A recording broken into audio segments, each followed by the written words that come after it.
Hello everyone! How's everyone doing? I hope the stream is working correctly because it's the first time I'm streaming from Linux, so that's a new experience.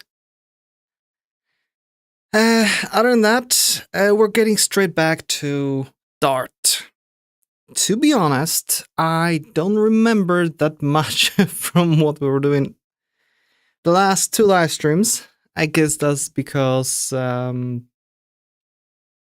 was mostly reading just documentation and not really exercising those things. So hopefully this time we'll be able to do a little bit more of, yeah, let's try it. Let's see how it works. So I guess I need to open the try Dart, like on a side. I wonder if I can just do it as a separate page. There we go. There we go. Oh. Okay. New browser, new system, everything's new. Okay. Try Dart. Where is the editor? Editor. Didn't we just have editor?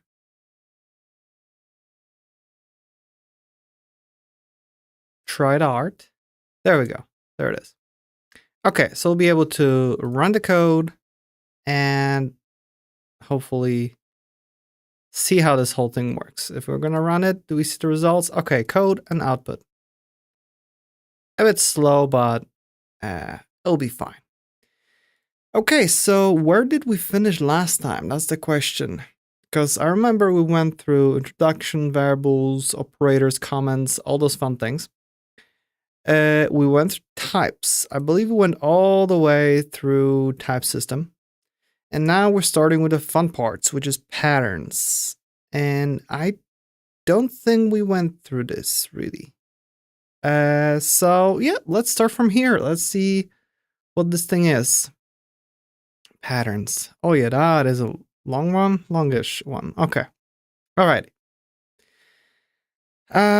Patterns are syntactic category in the Dart language. I guess we could use it, maybe double the size for everyone. There we go. Patterns are a syntactic category in the Dart language, like statements and expressions. A pattern represents the shape of a set of values that it may match against actual values. Okay, so this page describes what patterns do, where patterns are allowed in Dart code, and what are common use cases for pattern. What the common use cases for patterns are. To learn more about different kinds of patterns, visit the patterns type page. Okay, so this should be just an overview. I'm fine with that. Alrighty. So what do patterns do? In general, a pattern may match a value, the structure of value, or both, depending on the context and shape of the pattern. It may match a value, destructure it, or both. Okay, so either for selection or for extraction, I guess, or both. First, pattern matching allows you to check whether a given value has a certain shape. Okay, so is it this type? Is a certain constant, is equal to something else, or has a certain type? Then pattern destructuring provides you with a convenient declarative syntax to break that value into its constituent parts. Ooh, I don't see that word often. The same pattern can also let you bind variables to some or all of these parts in the process. Okay, so let's start with matching. We'll have enough of those descriptions. Let's get into practical stuff. A pattern always tests against a value to determine if the value has the form you expect. In other words, you are checking if the value matches the pattern. Okay. What constitutes a match depends on what kind of pattern you're using. For example, a constant pattern matches if the value is equal to the pattern's constant. So let's see. Switch on a number. Constant pattern matches if 1 is a number. So case 1, print 1. Okay, so it's basically like a switch statement. And this is the constant pattern. The number 1 here is a constant. Okay, so this doesn't look like any specific pattern matching. It's like, oh, we have that in nearly every language. But yeah, this could be assumed as a pattern because we just matched that if number is actually 1, oh, we've got a match. It's exactly like this constant. Execute this thing. And we could have other ones. Okay. So I guess we'll be expanding on this case 1. Many patterns make use of subpatterns, sometimes called outer and inner patterns, respectively. Patterns match recursively under subpatterns. Okay, sure. For example, the individual fields of any collection type pattern could be variable patterns or constant patterns. So we have basically constant A and constant B, right? So we switch by object and we have case A and B. So list pattern matches object first if object is a list with 2 fields, right? So, here we check first if this is a list of 2 fields. And then its fields match a constant sub pattern, A and B. Oh, I see. So we straight up actually match that this here is a string A and this here is string B. So these are not just placeholder for variables. These are actually constants being inserted here. So let's look at this thing again. This is not happy here. Network error when attempting to fetch resource.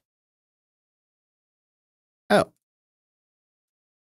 Let's try again. Oh, there we go. So yeah, let's copy it and see how that works. Whoa. Switch can't be used as an identifier because of a keyword. Oh, I see. We need to put it inside of a main, right? So that we have constant A, and I guess we need to zoom that in as well. Alrighty. And let's make it compact mode. There we go. Beautiful. OBJ. Oh, we don't have the object right now, right? So we would need to form some kind of object. So, oh no, I remember constant OBJ, right? Is, I don't know if I was able to create something like that. A and B. This is not happy, right? Ay. How did we create lists? That's what I was talking about. I completely forgot how to do those things. We went to variables, but there wasn't anything about lists specifically, right? Introduction operators, comments, types, collections, lists. 1, 2, 3. Oh, we need to make it variable, right? There we go, because a list cannot be a constant for some reason. We will need to mark it as constant. Okay, so this was happy. It matched it. If we were to do, let's say, C in here, it will probably just print nothing. It'll be like, oh, sorry. So, in theory, we could just make it this. Now complain that these are not real, so we just do this. These won't complain, right? Okay, so that's it. And that will run. Okay, if I'll make it B, it's gonna run correctly.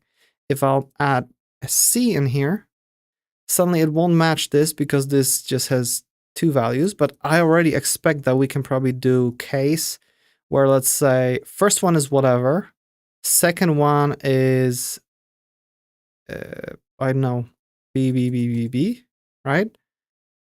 And a third one is whatever. And in that case, we're gonna print we knew. Okay. I think this might work. Although, what is it complaining about? Oh, maybe we need single quotes. Oh, I don't remember. No. Oh, yeah, we do. Huh. See?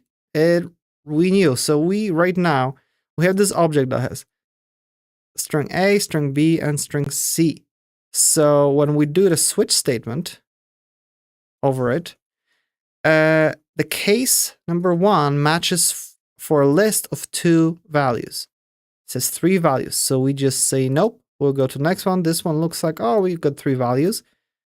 So we matched it partially. And then we have the sub, what do they call it? Sub patterns? Yes, sub patterns. So if a list was a pattern, then we have a sub pattern of the first one being whatever it can be. Second one needs to be character B. So this will be the same as if I just did this, right? It will be literally the same. Okay, that's a little bit clearer. And this one can be again, whatever. Okay, so this is awesome. So the same I think will go if I would say that this is, AB, it would again just match the first one. But if then I had a third case where it's just a list of 2 values, right? We don't care what values, just list of 2 values. List of 2 values. So I presume that it's gonna match this one first, the case number 1 first, because we have, a first occurrence of it and it was fine, so it's just gonna go for it, right? It's not gonna go further because, it found a match early. Yep, A and B. If we're gonna make this into C, suddenly it won't match this. It will match that this is a list of 2 entries, but, it's not A and B anymore. It suddenly is something else. So run it, and a list of 2 values. There we go. It went all over here. But what if we're gonna make this one first and the more specific one later? Does the compiler actually analyze our cases? This case is covered by the previous cases. Ah, look at that.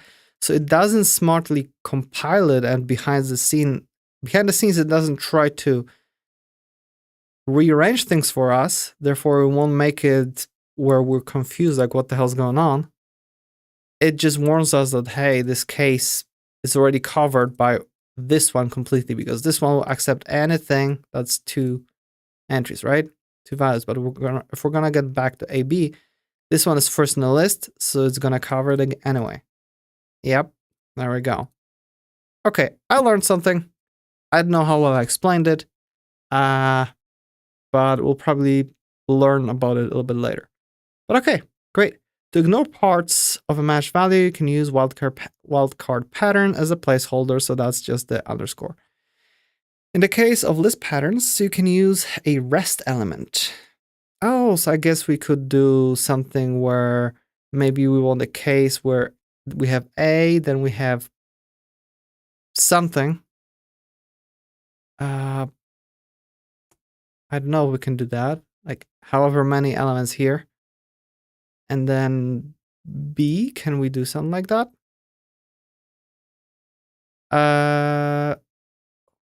Let's just print something like starts with A, ends with B. Okay, and let's just get rid of those constants. They're just in the way. So it didn't complain about it. So if we're gonna do something like A, C, hello, right? We have a pattern that's not 2 characters, 2 entries, not 3, but, at least 2 or maybe 3. I don't know. Rest requires 1 or none. Probably it's like any number, including 0. And basically we found something that starts with A and ends with B. I'm gonna run it. There you go. It matched it. Wonderful. We could probably even do, we need to make sure that there's hello in there, and it doesn't matter if there's more stuff between those 2. Oh.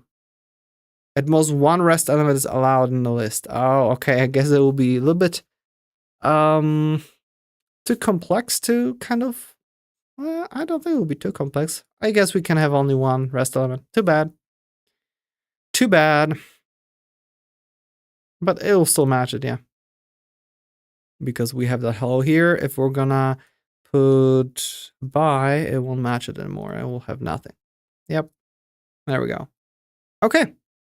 So it's good to know we can use those wildcards and rest operators or rest elements. Okay. So let's go to the structuring, something that will be probably used a little bit more often. What the heck? This editor works weird. The structuring. When an object and pattern match, the pattern can then access the object's data and extract it in parts. In other words, the pattern destructures the object.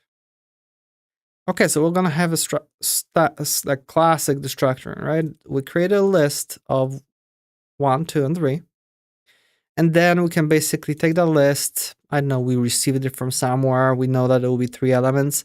And we can just destructure it into separate variables and do whatever, print their sum, right? So this is simple. And I assume that we can use wildcards in here as well. You can nest any kind of pattern inside the structuring pattern. For example, this case pattern matches and destructures a 2-element list whose first element is A or B. So wait, we're destructuring here. Oh, that's fun. Okay, so we're gonna take that list, right? Switch on it. We're matching for an array of 2 elements, right? We have element number 1 and we have element number 2. So element number 1 can be A or B. All right, we've got or operators, so that's fun. We can do that. While this can be whatever, and we're gonna destructure C into C so that we can print it, right? This is fun. Oh, this is actually, this could be very helpful with a lot of situations, especially if you're dealing with some kind of decoding or something, or some kind of messages where maybe first part or several parts mean something, right? Where you want to, depending on that, you want to do something specific, like maybe log something or, you know, run some functionality, depending if it's, this is the command, right? Maybe then you want to, you know, maybe this is for add or subtract, right?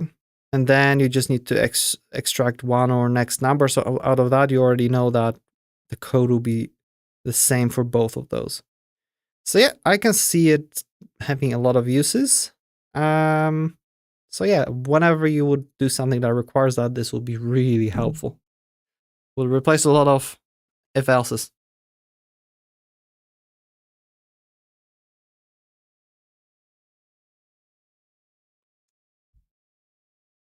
Okay. So what are the places patterns can appear? You can use patterns in several places in a Dart language. Local variable declarations and assignments.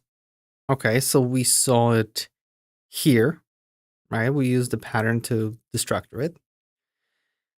For and for in loops. That will be interesting. See? I guess we could filter out some kind of values. Or just the fact that, oh, because for a for or for in loop, the first element you usually say, hey, for every this and that, right? So if we have list of some kind of objects, instead of iterating over those objects, we can already destructure stuff out of it within the loop itself to just do everything in one line. Okay, I can see that being helpful to clean things up, as long as it's not taken too far. If case and switch case. If case and switch case. This is gonna be fun, right? We already saw some of it, I recall. And then control flow and collection literals. Okay, this section describes common use cases for matching and destructuring patterns. So let's see, for variable declaration, right? You can use pattern variable declaration anywhere Dart allows local variable declaration. The pattern matches against the value on the right of the declaration. Once matched, it destructures the value and binds it to new local variables. Okay, so we can create variable A, B, and C where they respectively, this is the first element of a record. I believe this was called a record. And then from the second element, which is a list, we extract from there. So we could either have something like this, or we could have something like var, or instead we could do something that, you know, that this is our record is this, right? So this is our record. So we can actually just plop it here. Oh.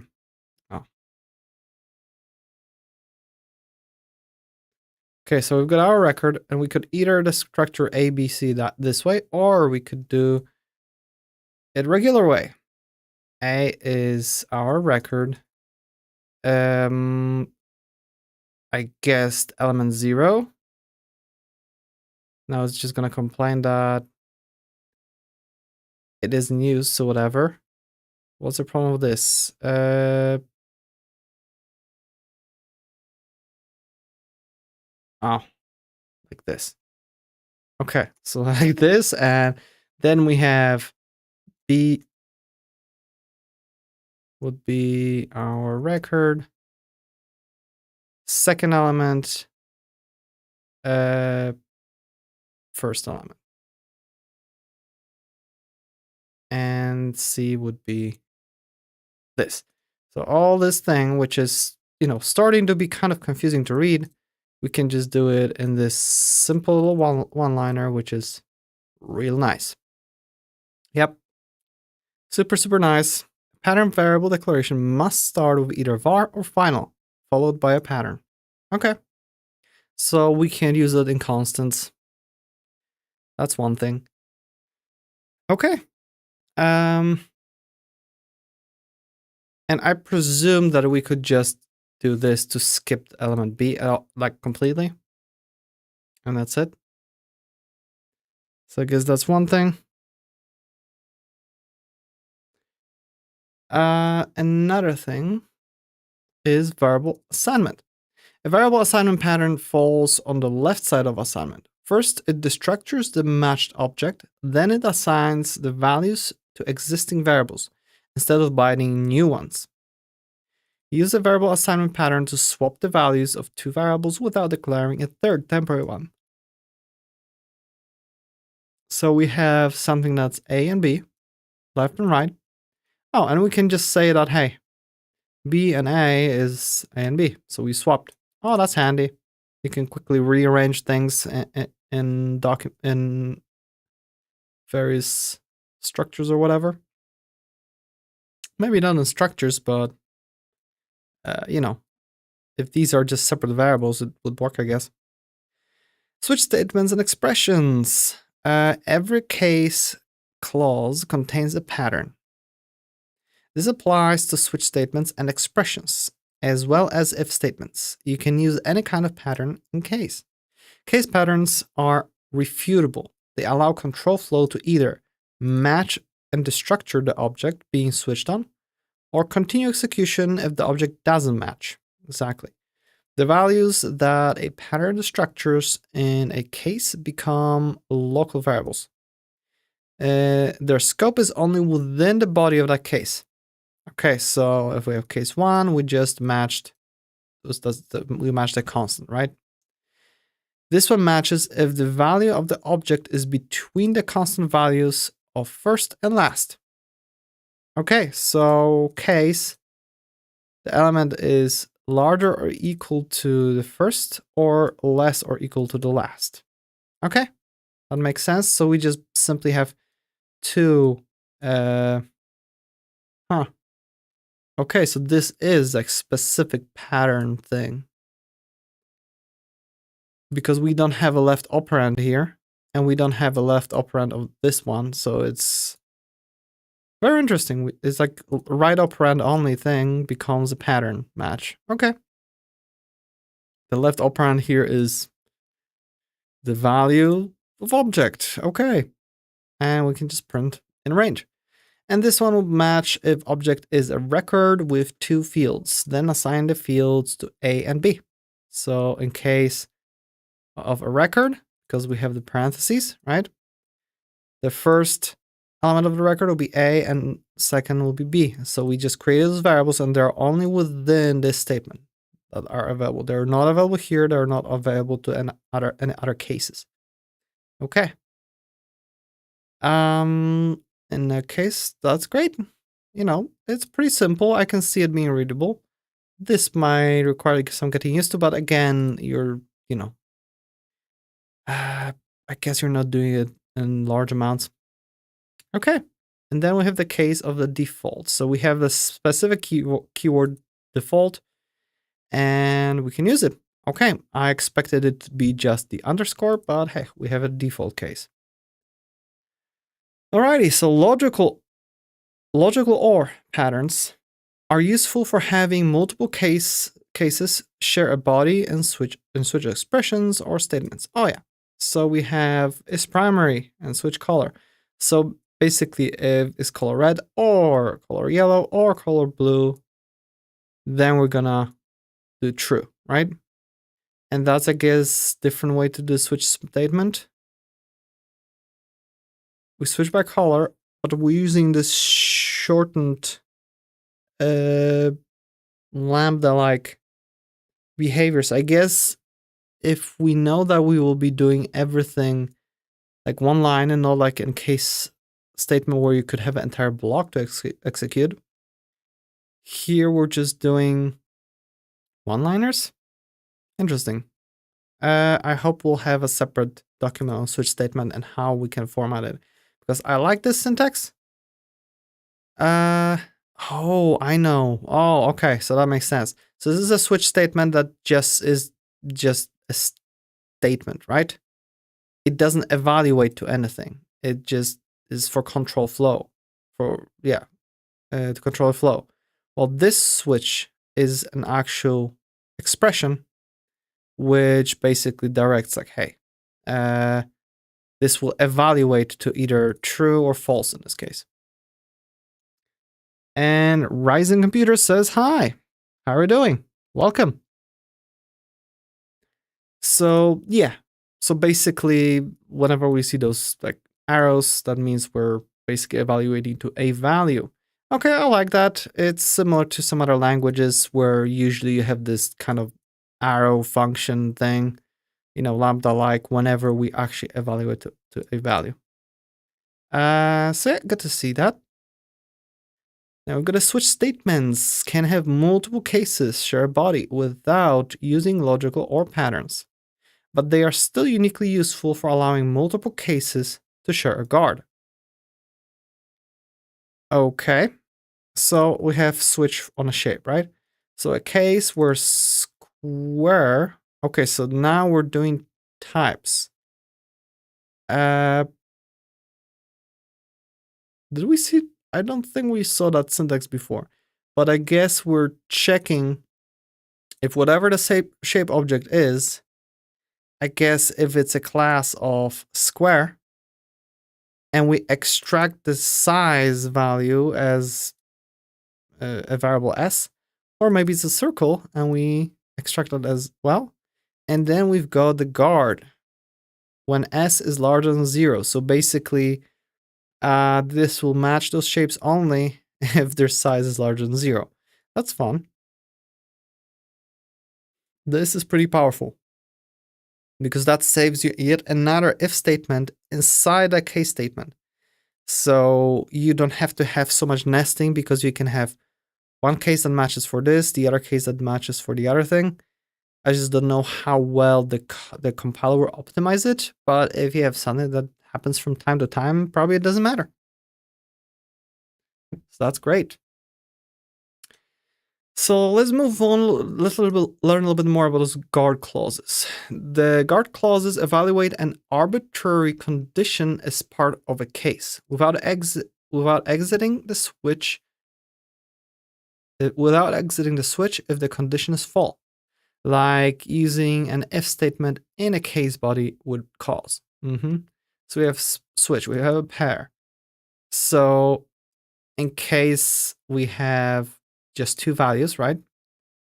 We would say if A is larger than B, then print that. Otherwise, nothing prints, it exits this, and therefore it exits an entire switch statement, right? That's what would happen. But instead, if we were to have just a case where int A and B, right, we matched for the same thing, but we added that, hey, this one will execute only when A is larger than B. And we do the bam. So this will always run, unless it's of course not, but then we have another case, and this one will run. So I'm sure compiler is somehow optimizing it. I can't see why they wouldn't do that.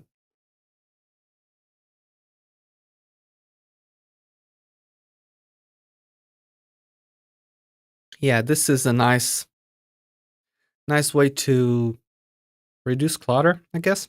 Make it more readable, less indentation. You know, indentation basically is bad. Okay, for and loops. You can use patterns in for and loops to iterate over and destructor values in a collection. Okay, I can see where it's going. CPN, hello. What's the case keyword? I don't get it. The case keyword is just a classic way to do switch statements. If you would do it, I don't know, C has that, but C++ has that, and C# has that. Usually you have switch stuff, right? So the simplest way I can see it would be like the classic without pattern matching would be, let's say we have, I don't know, user input, right? And that will be maybe user answered 3. And then we do switch over user input. And we basically do the, okay, if, yeah, original switch case, yeah. If user, answered 1, then, print hello.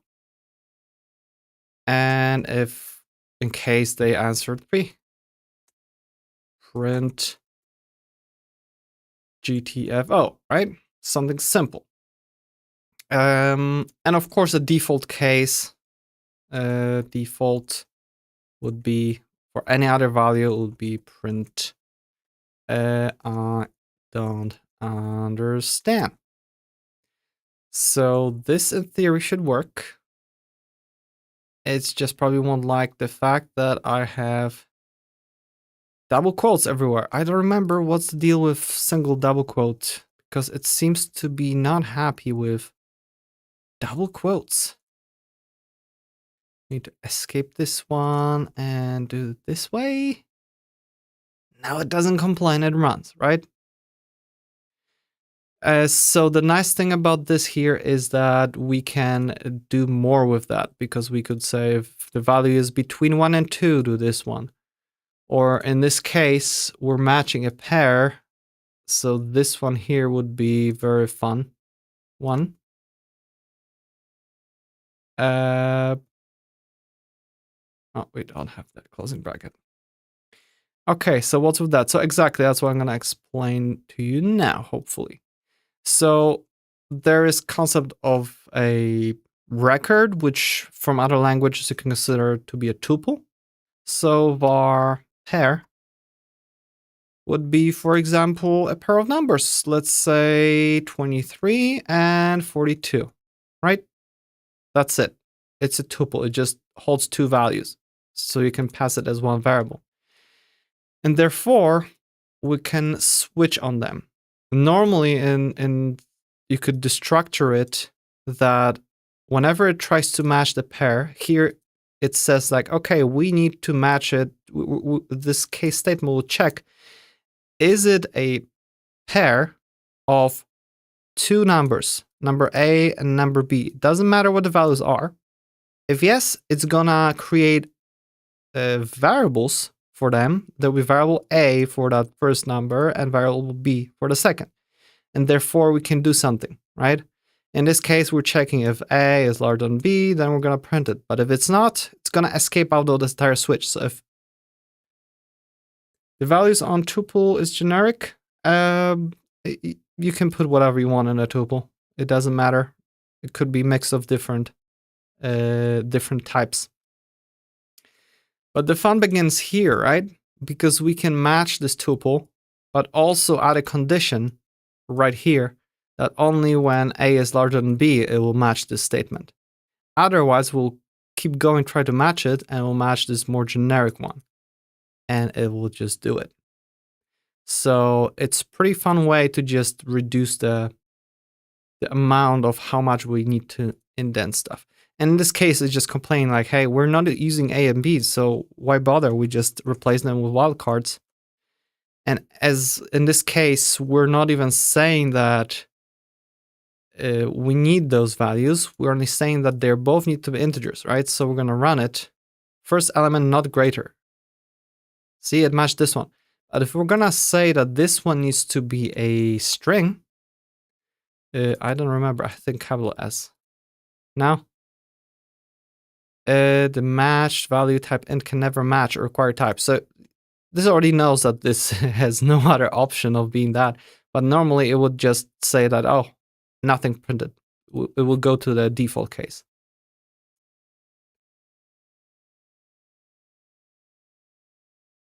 Because it didn't match the type. So there you go. You can do entire type matching in here. It's kind of fun.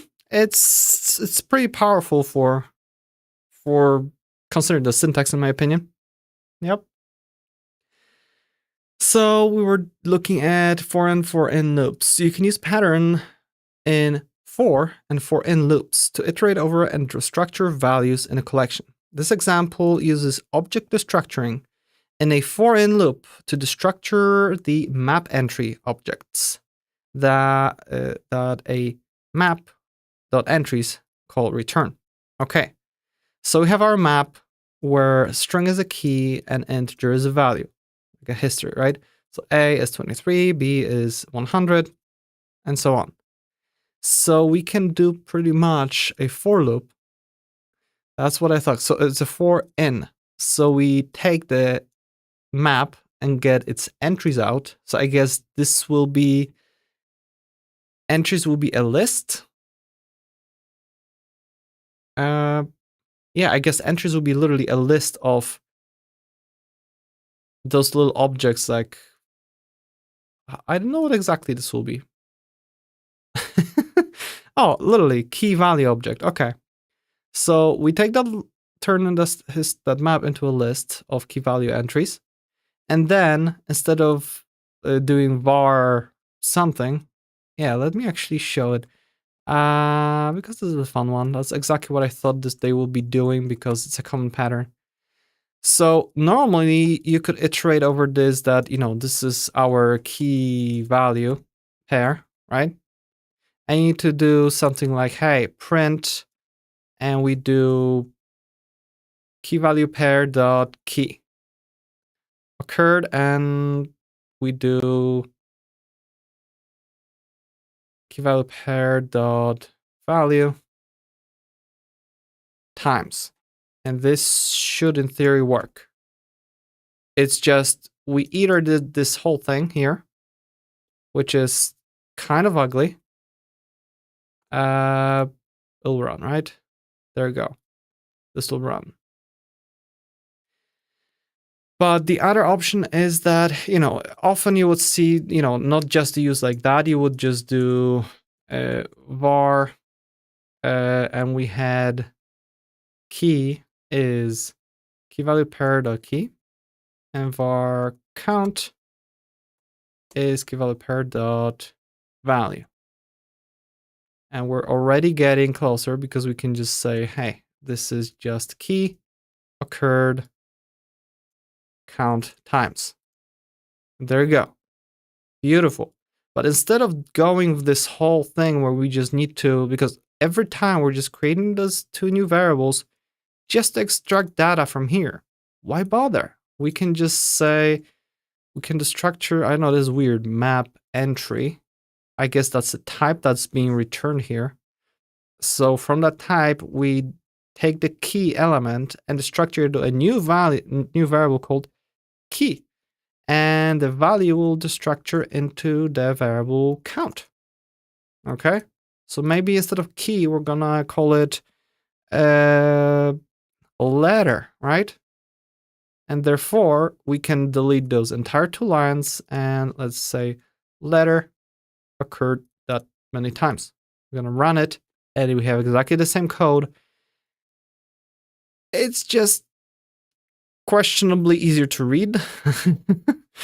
I kind of don't like this map entry, but I guess this is because this is a list of those classes of map entry that have those 2 objects. Yeah.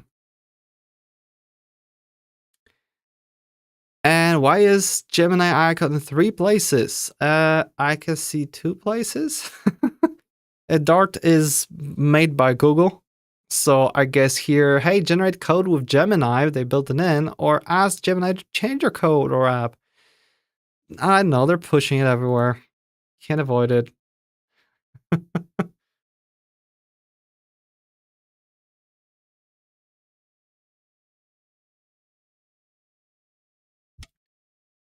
Hey, make this code example more fun.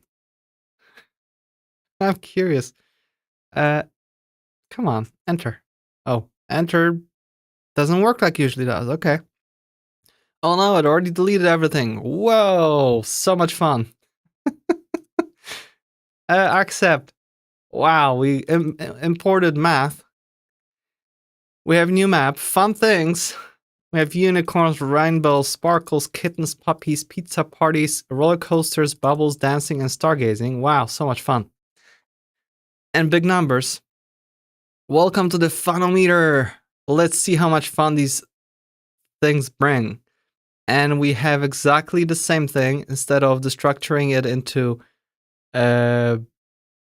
what did I have? A key or letter and count. We have thing and a fun score. So we extract those entries from this fun things map. And then we just do even more fun. Instead of just printing it, we just create a string variable fun phrase. So this fun score is more than 90 because we destructured it. Oh my gosh, this is extremely fun. And then depending on how much, we print other stuff. And then add some playful ASCII art randomly. Oh wow, so that's, I guess the random is from Dart Math. Yep. Or maybe next double. No, yeah, that's random. And yeah, we just have random stuff. Beautiful. Look at that. So much fun.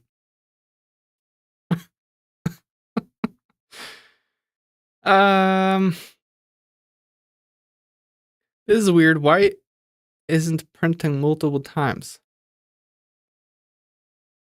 What do I mean isn't? I'm glad that the Go playground doesn't have any of these. At least for now. Yep. I mean, I can see that, you know, when you learn your language or experimenting, but because this is a playground, right? You want to experiment.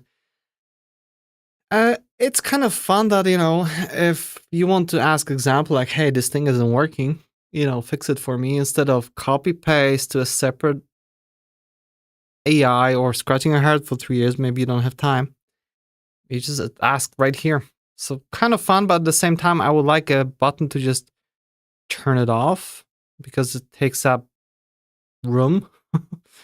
But I guess it's supposed to be viewed in more view like that, so it doesn't take up too much room. I don't know. Oh well. Let's get back to the important stuff. Okay, so the object pattern checks that hist entries has the named type map entry.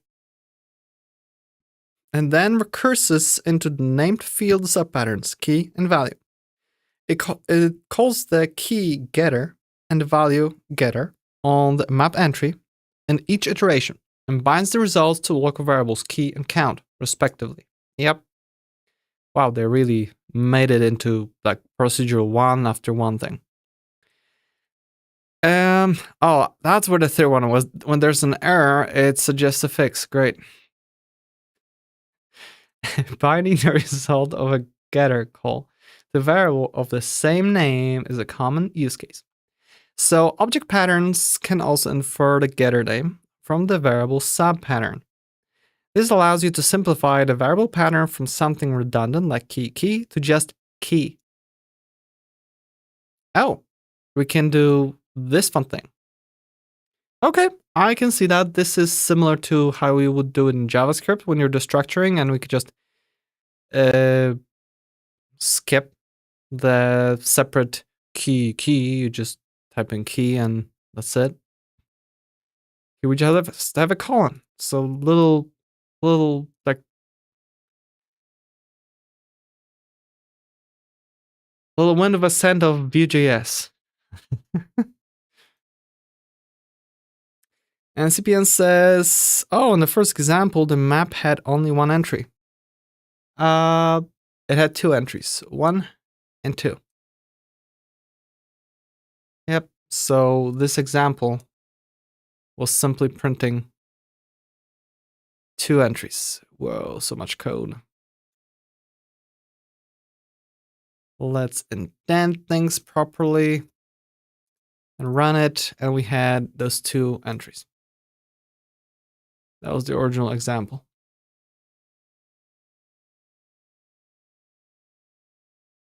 Okay, so moving on. Oh, and of course we could just do this to make it even a little more simpler. And in theory, we could just do, value if we don't care. And yep, that's it. Run, and it will run still. Simplify.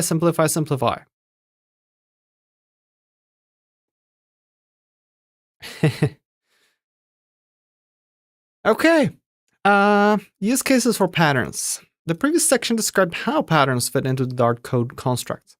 You saw some interesting use cases as examples like swapping the values of 2 variables or destructuring key value pairs in a map. This section describes even more use cases, answering when and why you might want to use patterns, what kinds of problems they solve, and which idioms they best suit. So destructuring multiple returns. Records allow aggregating and returning multiple values from a single function call. Patterns add the ability to destructure a record's field directly into local variables in line with the function call. Instead of individually declaring new local variables for each record field, like this, we get the user info, right? And then we say name is this, age is that, because this returned a tuple or whatever record. We can just destructure the fields of a record that a function returns into local variables using variable declaration or assignment pattern and a record pattern as its subpattern. There we go. It's simpler to just see. I mean, this is a classic use case. It's everywhere, especially in JavaScript at least. Don't remember how much it is in Go. For some reason, I'm having big trouble at whenever I try something with Go, I can't make it work. To destruct a record with named fields using a pattern. So final, name, and age from getData. Oh, okay. So if we had named fields, so because records can have either just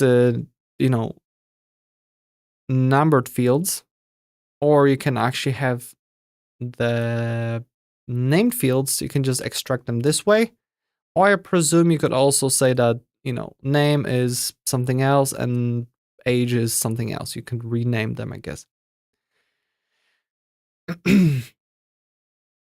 And CPS says Go is wildly different from this. Oh, yes, it is. Go doesn't have fun features.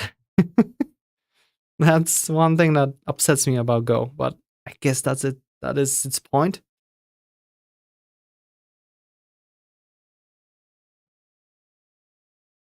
Just gets really tedious. Lots of repetitive code.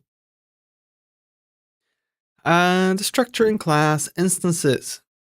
Object patterns match against named object types, allowing you to destructure their data using the getters and object class objects class already exposes. So to destructure an instance of a class, use the named type followed by the properties to destructure and close parentheses. So, normally we have this, final variable of type foo, and we create it here, right? New class, new instance of foo with 1 and 2. Then we basically create two new variables, 1 and 2, where we basically take the object and just destructure it. So we basically need to say that, okay, I'm destructuring from using the foo class definition, I guess, from which I can extract 1 and 2. And that's it. So it's a little bit confusing, but I can see it working because if you have, like inheritance, you can specify that you're destructuring maybe from some kind of parent definition or whatnot, and it knows which getters to use and whatnot.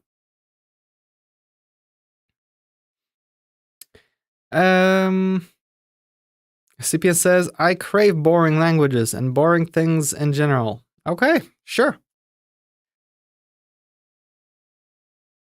I mean, I really like the idea of Go. I did a few things in Go, but for some reason, every time I try to make something in Go, it's just I instantly get into some weird cases where I don't know. It turns out that I need to completely redesign this thing because you can't use this feature that way. You can't use this feature that way, and I don't know. It always ends up being something different. I don't know. It's just hard for me to wrap my head around it sometimes. I guess I just never really committed to Go.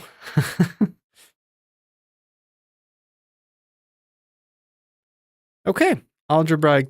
Oh, I don't know where to put stress in that word. Algebraic data types. Object destructuring and switch cases are conducive to writing code in an algebraic data type style.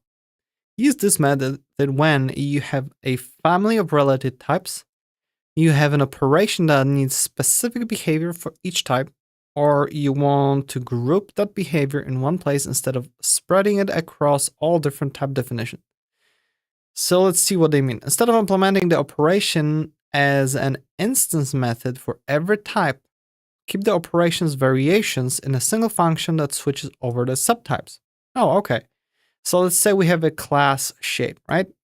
And then we have 3 classes that, implement that shape. So we have a square that adds on a length and its constructor. We have a circle that adds radius and its stuff. And then, of course, instead of having... Okay, so they're basically saying that instead of having something like, shape needs to have defined some kind of abstract calculate area method that this one needs to implement and this one needs to implement, we just have the generic calculate area that takes any kind of shape, and using a switch by type, and we can extract with the structuring, we could extract the either length or radius. We can do our stuff here. Okay. I just wonder how often you would want to do it. I guess maybe it would be nice if you're doing this specific thing only within like separate part of the,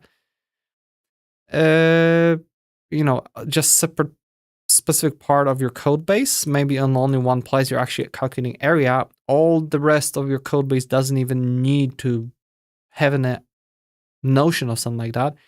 You just group it here and that's it. And CPN says there's a 2-hour talk on why this approach is fundamentally bad. Is it wrong? I don't want to debate here. Yeah, it's yeah, sure. Divisive thing. Okay, validating incoming JSON. Okay, I can see it very useful to just validating JSON, yeah. Map and list patterns work well for destructuring key value pairs in deserialized data, such as data parsed from JSON. So let's say we have our JSON data, which is, I guess, a map where we have one key with a list inside, right? So we can just extract all of it here. Hey, I want to basically extract a name and age, and that's it from the user field. And just like that, in one line, we just did that. Okay, that's fun.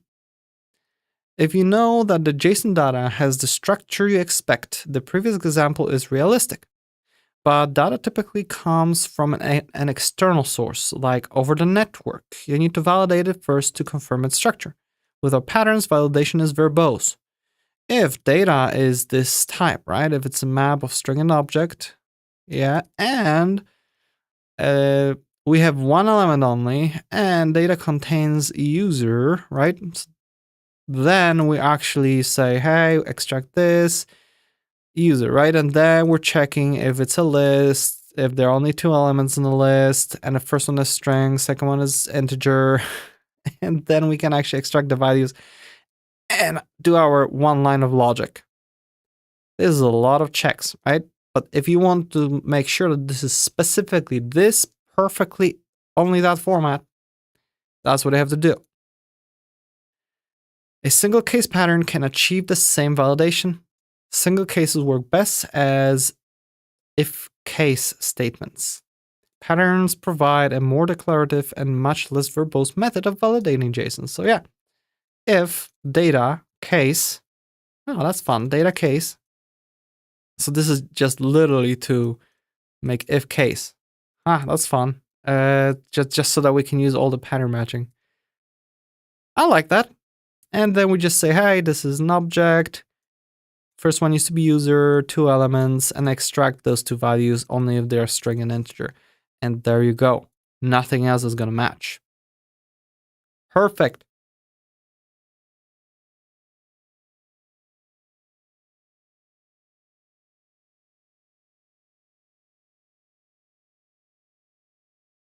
I very much like that.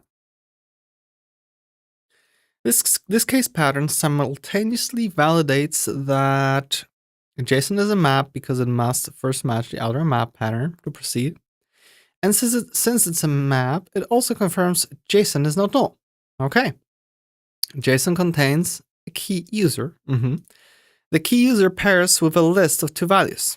The types of the list values are string and integer. The new local variables to hold the values are name and age. So my question now is, let's grab this code because I want the working. Wait, where's our map? This is our data, right? So we have the data, and I just want to see if this checks, because here we're checking if there's only one element in the map. Does this match only one, that there is also only one element in the map? Because that hasn't been specified.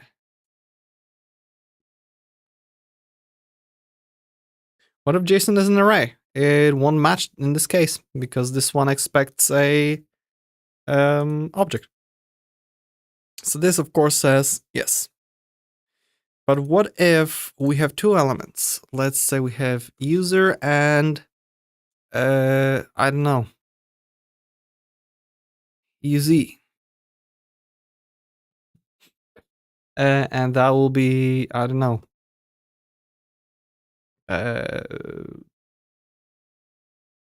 teddy bear, age 1, run. Okay, it matched it. So in this case, it doesn't check if the data length is 1. It just checks if there is this specific user that has those values. Okay, so I could just say uz, right? Run, and it extracted a teddy bear. Okay. Good to know. I mean, yeah, if we had something like, var list JSON, right?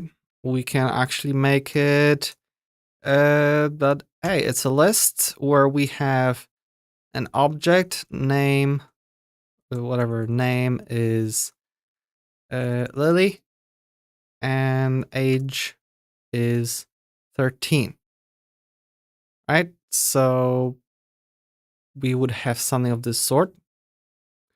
So this one wouldn't work, but the other, I mean, yeah, it will work. We'll just need to do if we do whatever list JSON case, and we need to pattern match it for a list where the first element is an object, the name is string. What? String? How do we do it as a value?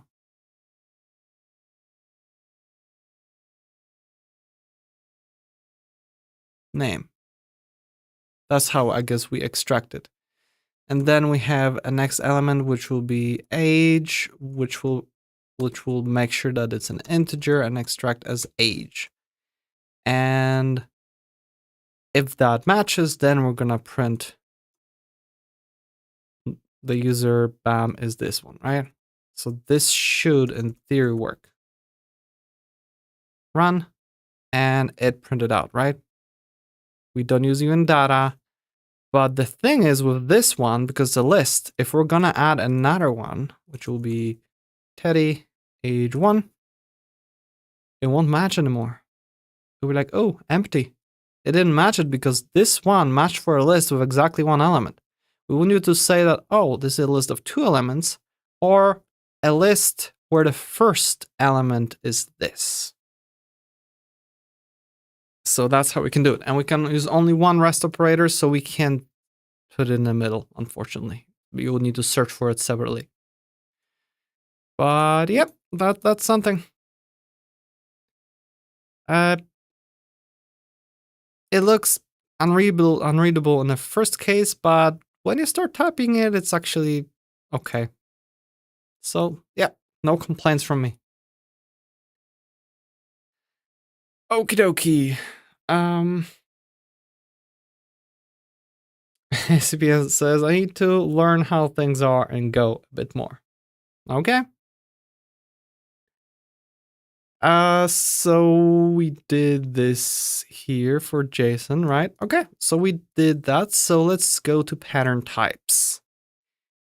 We'll learn a little bit more, okay?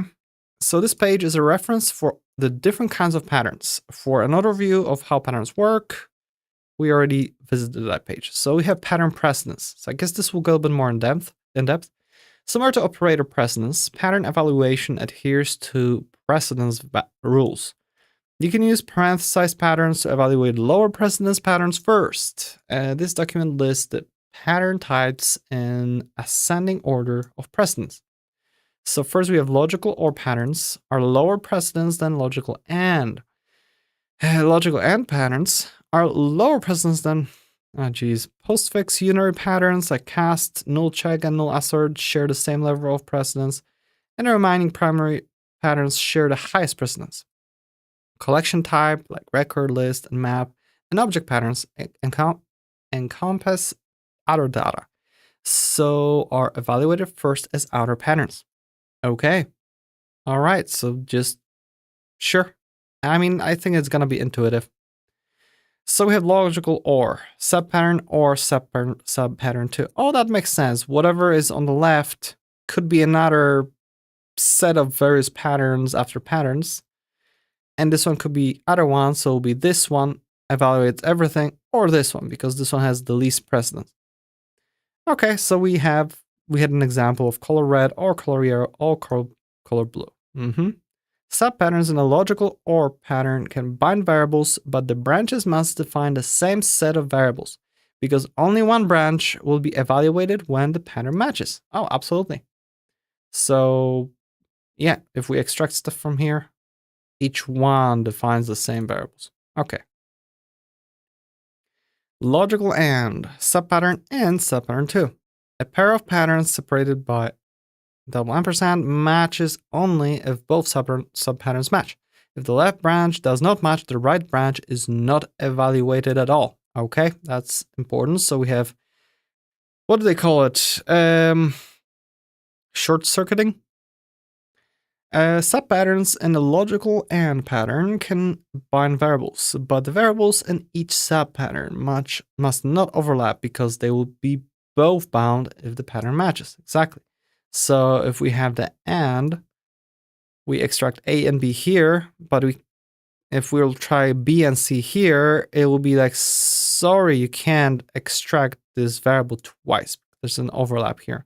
If that was an OR, it will be absolutely fine, but with AND, not really. Okay. CBN says, gotta go. Might return later. The thumbnail looks cool, by the way. Thank you. And hey, good luck. It was nice having you around. So let's take a look at relational patterns. The equals expression and large expression. So relational patterns compare the matched value to a given constant using any of the equality or relational operators. The pattern matches when calling the appropriate operator on a matched value with the constant as an argument returns true. So relational patterns are useful for matching on numeric ranges, especially when combined with logical AND pattern. So let's say we have a new string ASCII character type. Okay, so this is a function that takes an integer, returns a string. Okay. We have a few constants like space, 0, and 9. And we just return, switch over the character. So because we return, we expect that this is going to be returning a value. So it's an expression.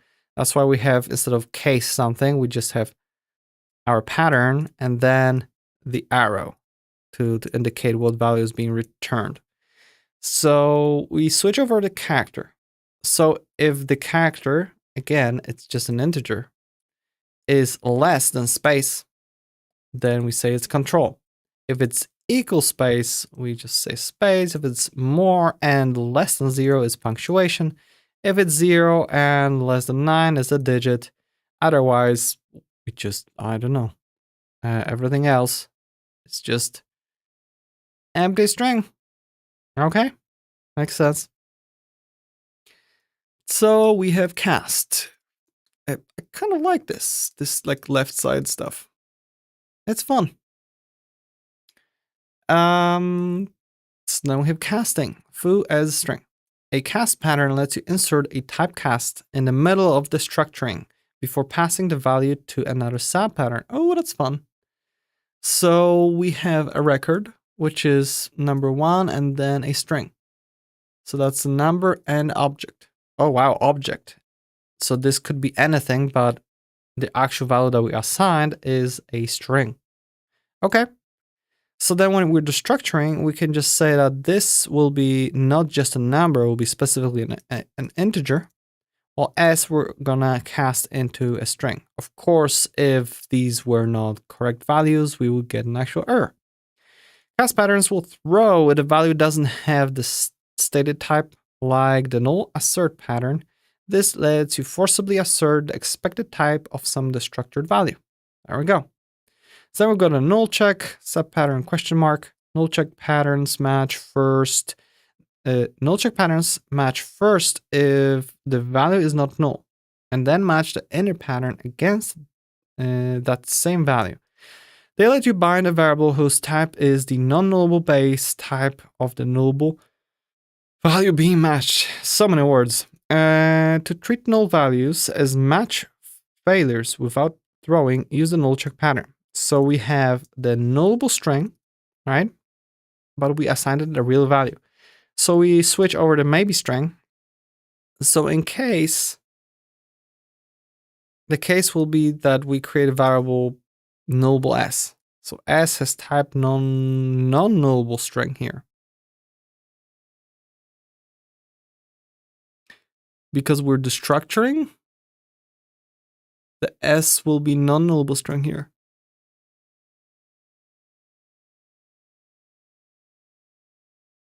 So null check patterns match first if the value is not null, and then match the inner pattern against that same value. Okay, so this basically will be the first thing that acts and says, hey, is this nullable? If it's not null, I'm gonna execute whatever this is, and this alone is just the not, you know, the type without the nullable. So this question mark literally eats up this question mark.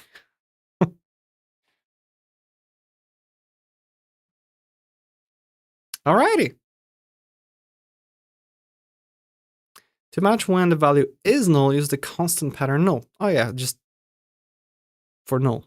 Okay, so null assert. So yeah, I guess we could just try it out because I want to try it out. Oops. Copy. Paste.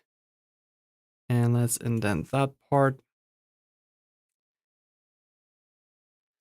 So what we want here is that we know that's a string. So at this point, we could just do print s and we should be fine, right? Because s should be expected that this is a just normal string. And this question mark has no effect because match type is nullable. I mean, here it's technically nullable.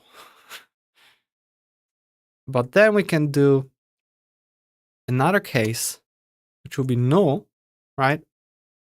If this maybe string actually is null, then we're gonna say print. Oh, we got null. And that's it. And it should work. It just complains that it's not null. But in theory, I should be able to say null, right? There we go. And it's just gonna be fine. Hey, we've got null. Otherwise, it's just gonna say hi. Nullable with base type string. There we go. So that's how we can switch over null and not null and even extract the value.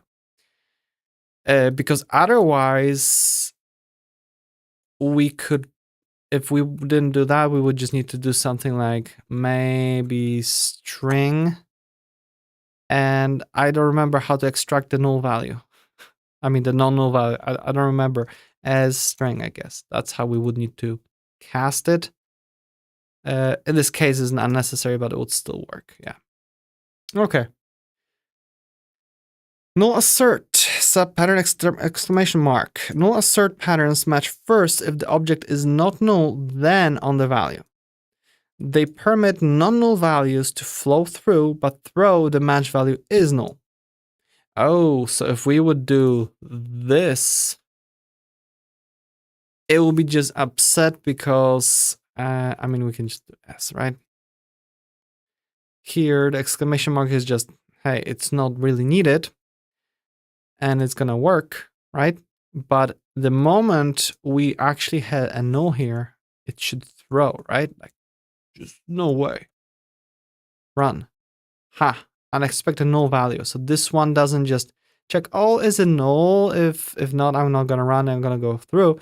This will just say, if we encounter whatever, it just must be, must not be null.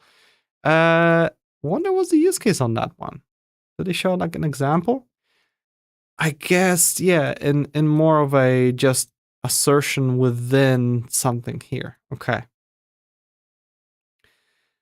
So to ensure null values are not silently treated as match failures, use a null assert pattern while matching. Okay, so in this case, you know, we have some kind of row with user and a null value. Maybe it's snuck in somehow. I mean, we're allowing it, right? A list of strings where strings can be nullable. And then we'll switch over to row. We try to extract the name, but we are saying a name always has to be non-null.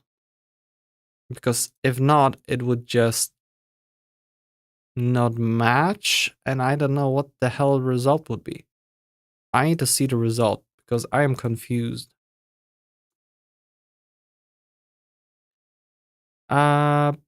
Switch here. So we switch by the row name and say that, come on, print, I don't know, user is name. Bam. And it should be just fine. But now, oh, unexpected null value. But what if we're gonna make it into the question mark? Because this will simply say that, hey, case, oh, right, it will just go to the other one. So let's do default print no match. Right, it will try to silently go to the next one and it will be no match. But if we have this one, we're just saying that, hey, if we have a case where there is user as the first one, right, we need to make sure that that name exists. Because maybe we have multiple all those values, but for user, we want to always make sure that the user is not null. But maybe for some other value, maybe there will be address or something else, we want to allow those null values. So, okay, this is fun. This again saves you multiple checks. And not you don't always want it to just go somewhere further because maybe it would match over something else and whatnot. Who the hell knows? Okay. To eliminate null value from variable declaration patterns, use the null assert pattern. Okay, so in this case, we have position, which has two nullable integers, right? And when we extract it, we want to make sure that they are not null at all. If they are, we have an exception, right? To match when the value is null, use the constant pattern. Okay, that makes sense. It's kind of confusing, I guess, if you're not really, I don't know. I feel like I'm not doing a good job explaining this right now, but I don't know if anybody's watching.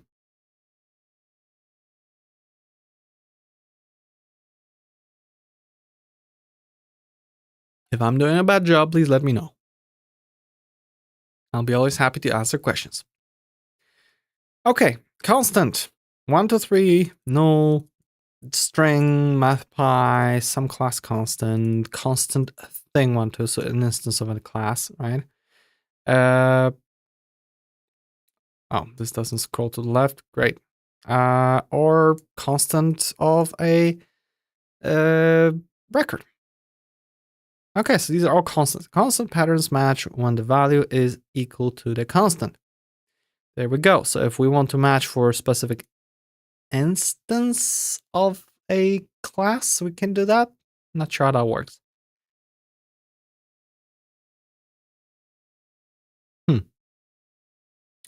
And yeah, switch case, and here's our constant. You can use the simple literals and references to named constants directly as constant patterns. So numbers, boolean, strings, named constants, constant constructors, okay, and constant collection literals. I guess this would work only, I want to see this one, for example. So let's say that how the hell do we do class point never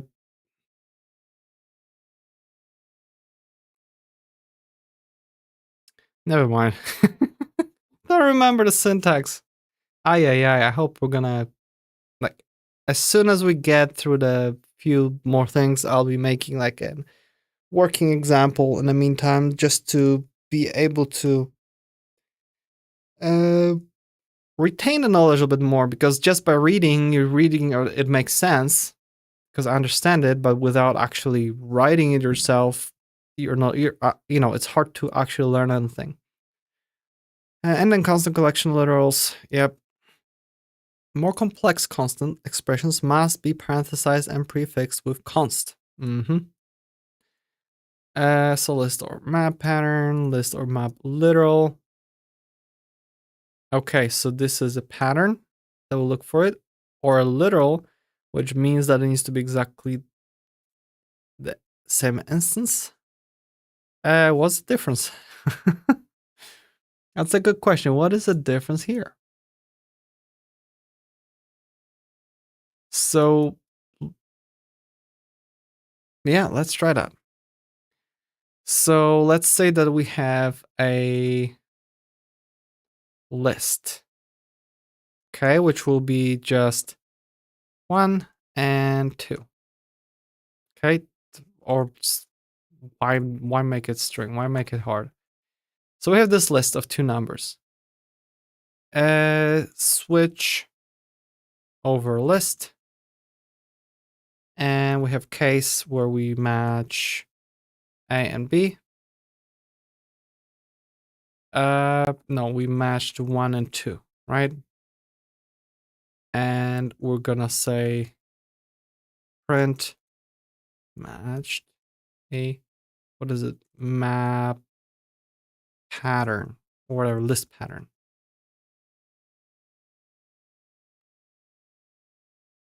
But what if we're gonna make case of const 1 and 2? Print matched a map literal. If I'm gonna do this, I expect this to run first and just be fine, right? Matched a list pattern.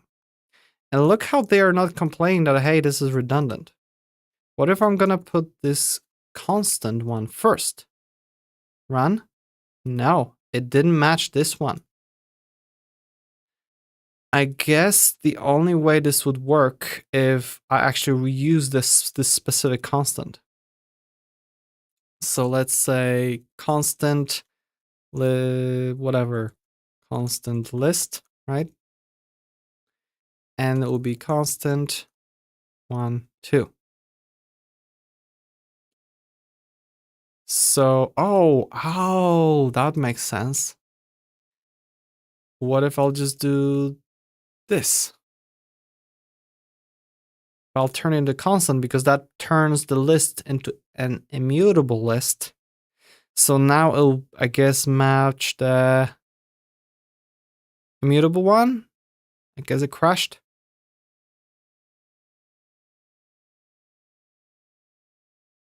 Come on. This is so slow. I think in the background Google is just trying to do so much tracking. And I have like all the tracking blocked and whatnot, so it just freaks out. Copy, F5 to refresh, run, map literal, there we go. So we can consider matched an immutable list. Matched a mutable list. There we go. So it matched the immutable one. Without this one, it will be matched a mutable list. There we go. So that's the difference here. Okay, now it makes sense. It's just they worded it in a not fun way. Okay, variable. Okay. Variable patterns bind new variables to values that have been matched or destructured. They usually occur as part of the structure and pattern to capture a destructor value. The variables are in scope in a region of code that is only reachable when the pattern has matched. So in theory, we could say in the list, how the hell did it work in the list? I don't remember.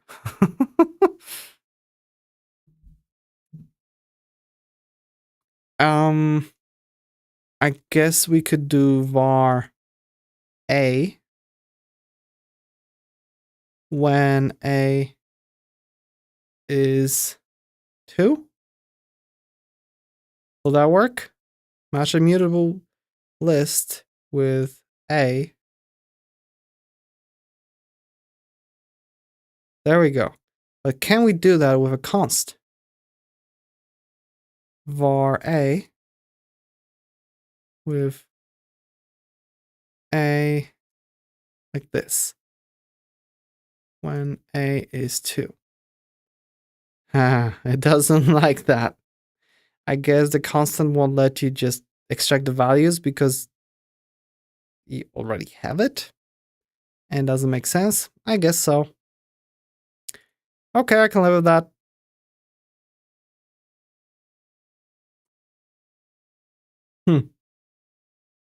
But what if I want to do this? No, I cannot do that. Okay, so for some reason constants are like very restrictive. Okay. A type variable pattern only matches, only matches if the matched value has the declared type and fails otherwise. Yep, so we switch over 1 and 2 and integer and string, and therefore it won't match. Okay, and then we have identifier, either foo or something. Identifier patterns may behave like a constant pattern or like a variable pattern, depending on the context where they are applied. Or when they appear. So declaration context. Declares a new variable with identifier name, right? So A and B equals something. So this is like a declaration. Therefore, 1 will become the variable A and B will be 2. Assignment context. Okay, so this is declaration because we declare the value like entirely here. Assignment context assigns to existing variable with identifier name. So we already need to have an existing A and existing B. And then we have matching context treated as a named constant pattern unless its name is underscore. So in this case, we just match for something, right? We C is just a constant, so it's this specific case. Yeah. So now I wanted to check this. Because what if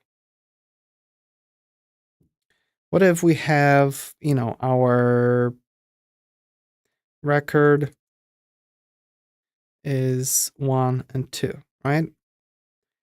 And then what if I want, because, we either had var A, B is this, right? And we do print A is A, comma, B is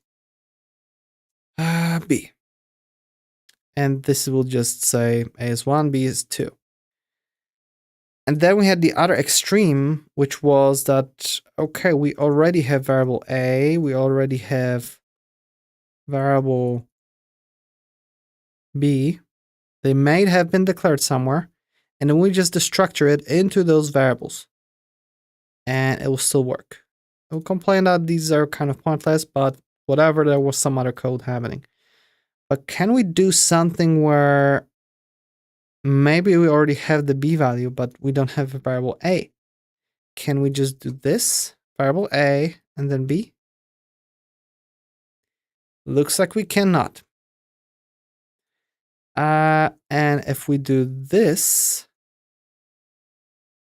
we'll complain that this one already exists. That's too bad. It would be fun if we could override one and create a new one here or something, but oh well. I guess I'm asking for too much flexibility. Okay, so let's move on. Parenthesized, it's a pattern.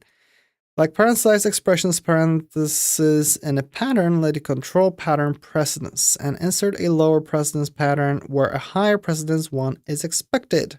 Just don't put in commas, because that would turn it into a record. Excuse me. For example, imagine the Boolean constant x, y, and z equal true. True and false, respectively. Okay, so true, true, false. Though the following example resembles Boolean expression evaluation, the example matches patterns. So x or y matches true. True and true, right?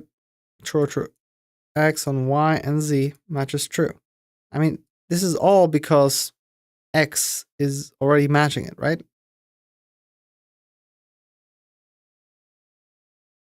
And here, because and takes precedence, we don't really need that parentheses.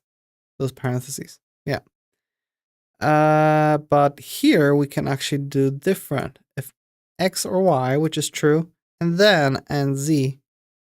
Z is false, therefore it won't match because it won't work.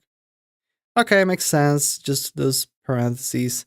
I'll skip all that because for me it's kind of understandable right now.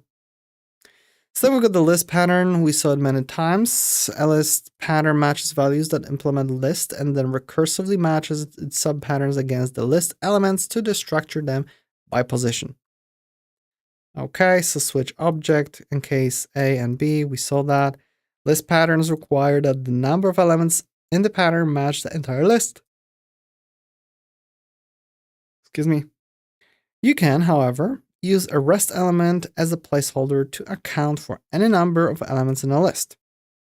List patterns can contain one rest element, which allows matching lists of arbitrary lengths. You just can't do it like something something A and then something something, so you can make like a search for it, which would be kind of cool, but I guess it would just add lots of complexity and maybe make it hard to compile it up in an optimal way, I guess. But yeah, that makes sense. Can be any number of elements between A, B, and C, D.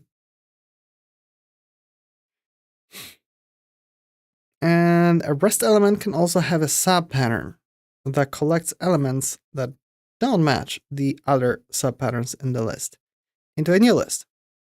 Okay, so this will be like a separate list, right? Bam. Then we've got the map with the curly brackets. Map pattern match values that implement map and then recursively match its subpatterns against the map's keys to destructure them. Okay, maps patterns don't require the pattern to match the entire map. A map pattern ignores any keys that the map contains that aren't matched by the pattern. Trying to match a key that does not exist in the map will throw a state error. Trying to match a key that does not exist in the map, will throw a state error. Okay, I guess if we're just creating variables right like that, in case of so what if we have object that has, what was it? User Lily, right? We had this thing, and maybe we had another one which was age is 13. We have this map here. So I know that if we're gonna, let's make it into a variable, right? And we're gonna try to match for user to be a string of, and we'll call it name, right? And maybe we're gonna make another one which will be age to be an integer, right? And we extract it from the object. And then we can just do print user is age years old.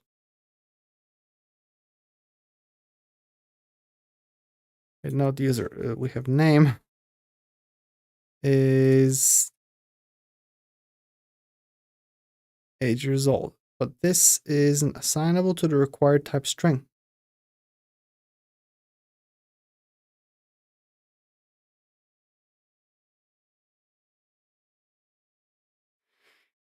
Okay. Something isn't happy here.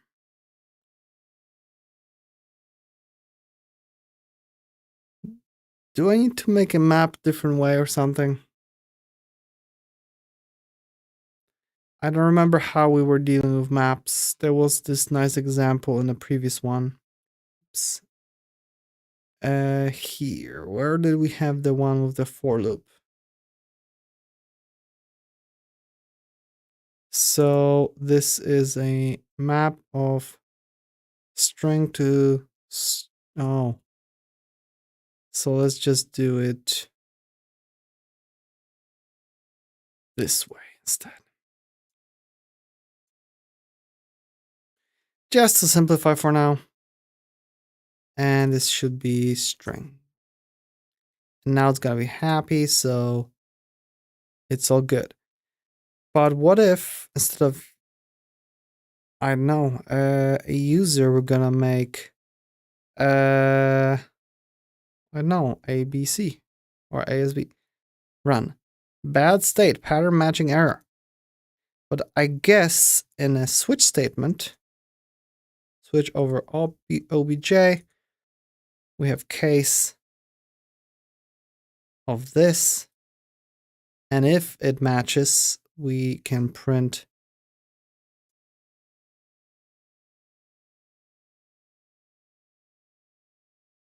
this thing. Otherwise, we have the normal case.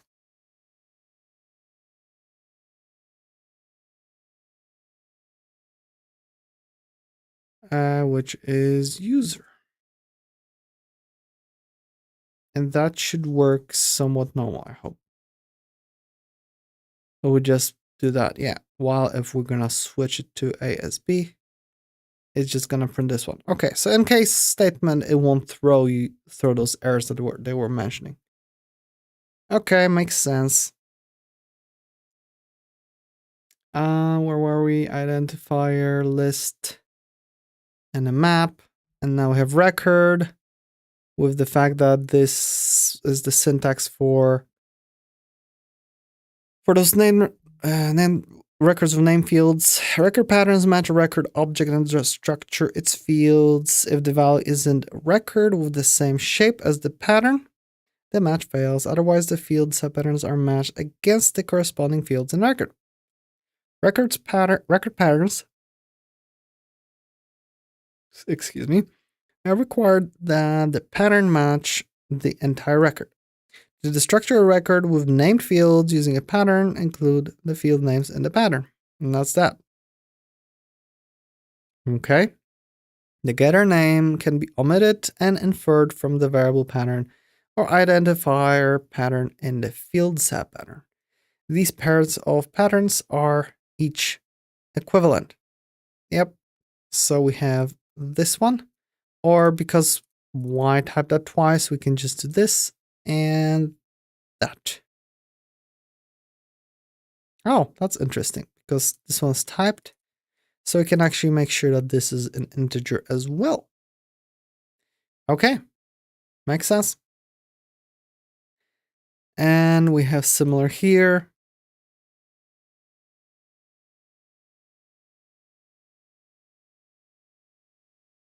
So in this case, we actually turn it into a variable.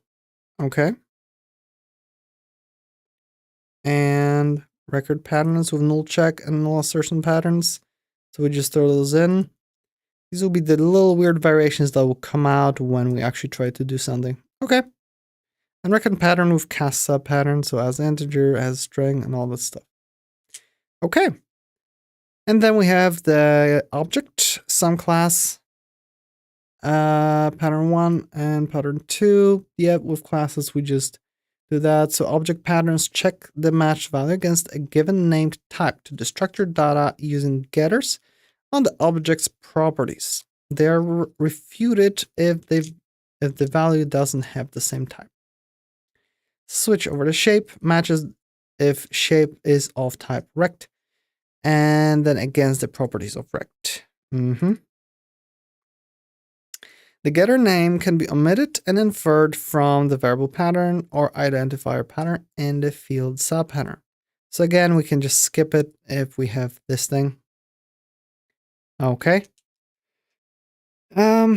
Object patterns don't require the pattern to match the entire object. If an object has extra fields that the pattern doesn't restructure, it can still match. Okay, so it's good that we don't have to specify all the fields. So then we have wildcard. A pattern named underscore is a wildcard, either a variable pattern or identifier pattern that doesn't bind or assign to any variable. It is useful as a placeholder in places where you need a sub pattern in order to destructure later positional values. So let's say here we're extracting only 2, but we're still making sure there are 3 elements in the list to be able to match it. A wildcard name with a type annotation is useful when you want to test a value type, but not bind the value to a name. So we're just making sure that this record has first element as an integer and second element as string, and therefore has only 2 elements. But we don't care about their actual values. We're not using them down below here. Okay, so we got through the patterns, something that I think is a little bit too early in the docs here. That should be a little bit at a later stage, but I don't know. This is a weird order. So let's go to actual learning loops, the basics. It's so weird, the order here.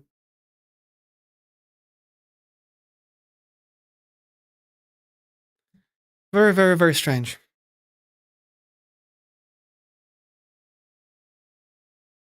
To refill my water.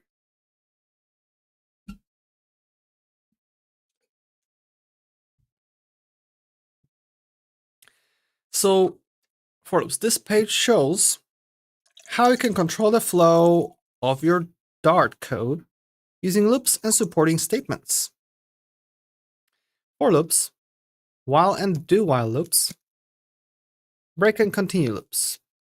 I mean, not loops, break and continue, just keywords. Okay, so that looks standard. You can also manipulate control flow in Dart using branching like if and switch, exceptions like try, catch, and throw. Okay, so for loops. You can iterate with the standard for loop. For example, we have message, string buffer, Dart is fun. So for variable, so from I is 0 to until I is as long as I is longer than 5, we increment it by 1 every time, and we just write exclamation marks however many times we have this. I don't know, it's just 5 times. Oh, we just add to the string buffer. Okay. 5 exclamation marks. Closures inside of Dart's for loops capture the value of the index. This avoids a common pitfall found in JavaScript. For example, consider callbacks. This thing. For var I equals 0, less than 2, blah, blah, callback, add, print I. So in this case, it will actually capture the actual value of I when we print it later here, instead of keep some other stuff. The output 0 is then 1 as expected. The example would print 2 and then 2 in JavaScript. Yep, because it would retain the last value. So that's good. Sometimes you might not need to know the current iteration counter when iterating over a iterable, like a list or set. In that case, use the for-in loop for cleaner code. So for var candidate and candidates, yep, so that will be for off, I guess, in JavaScript, and a for each loop in C#. Hello, Mahmoud Fahim. How are you doing? In the previous example, a loop candidate is defined within the loop body and set to reference one value from candidates at a time. Candidate is the local variable. Reassigning candidate inside the loop body only changes the local variable for that iteration that doesn't modify the original candidate's iterable. Okay. To process the value obtained from the iterable, you can also use a pattern in a for-in loop. Yep, so we have the same thing for every item that the candidates contain. We just, instead of just saving it as a candidate, we actually extract name and years of experience, and we can just reuse them here. And these are just local variables specific to that very iteration.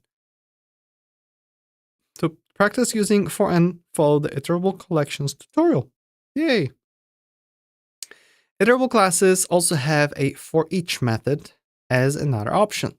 Yeah, if you want to just go with the dot notation, right? Collection, for each, print, something. Very simple. And then we will have the simple while and do whiles. Pam says, good. And you? I'm doing good. Learning stuff. That's always good for me. So a while loop evaluates the condition before the loop. So this is, again, very, very, very standard. While something is not done, do something, right? Just make sure you don't have forever loop, unless you want one. A do while loop evaluates the condition after the loop. Do something, and then check if not at the end of the page, go back and print. Break and continue. Use break to stop looping. So we can just break. If something shutdown requested, break, and this will get us out of the loop. And this will work also in the for loop. Just completely break it. And use continue to skip to the next loop iteration. Again, just normal. If the candidate years of experience is less than 5, just skip it. We don't do it. We don't interview candidates with less than 5 years of experience. If you're using an iterable such as a list or set, how you write the previous example might differ. If you're using an iterable. Okay, candidates were, okay, so we can just filter out candidates so that there's less than 5, and then for each of them, we would just interview them. Yep, that's a little bit nicer, cleaner way to understand what is actually going on. Because here you see that you need to analyze this first. Like, okay, we're iterating over candidates. I mean, this could be just for in loop, which would be way nicer. But then we have if candidates experience less than 5, continue, and we need to kind of jump around and analyze it. Well, here just say, okay, we have candidates, then let's filter them out so that we have only the ones that have more than 5 years experience. So at that point, we already know that, we just filter out everyone with less than 5 years of experience. And then next, we want to basically interview each one of those. So it's kind of easier to read when you get used to the syntax. But again, you have kind of less control than here, which you can do whatever you want, some weird stuff. Okay, labels. Let me just get back to you. I need to let my cat out. And if I said, keep going, bro, you're doing well. Thank you. I will keep going for the next probably 2 hours. All right, be right back. Oops, not this one.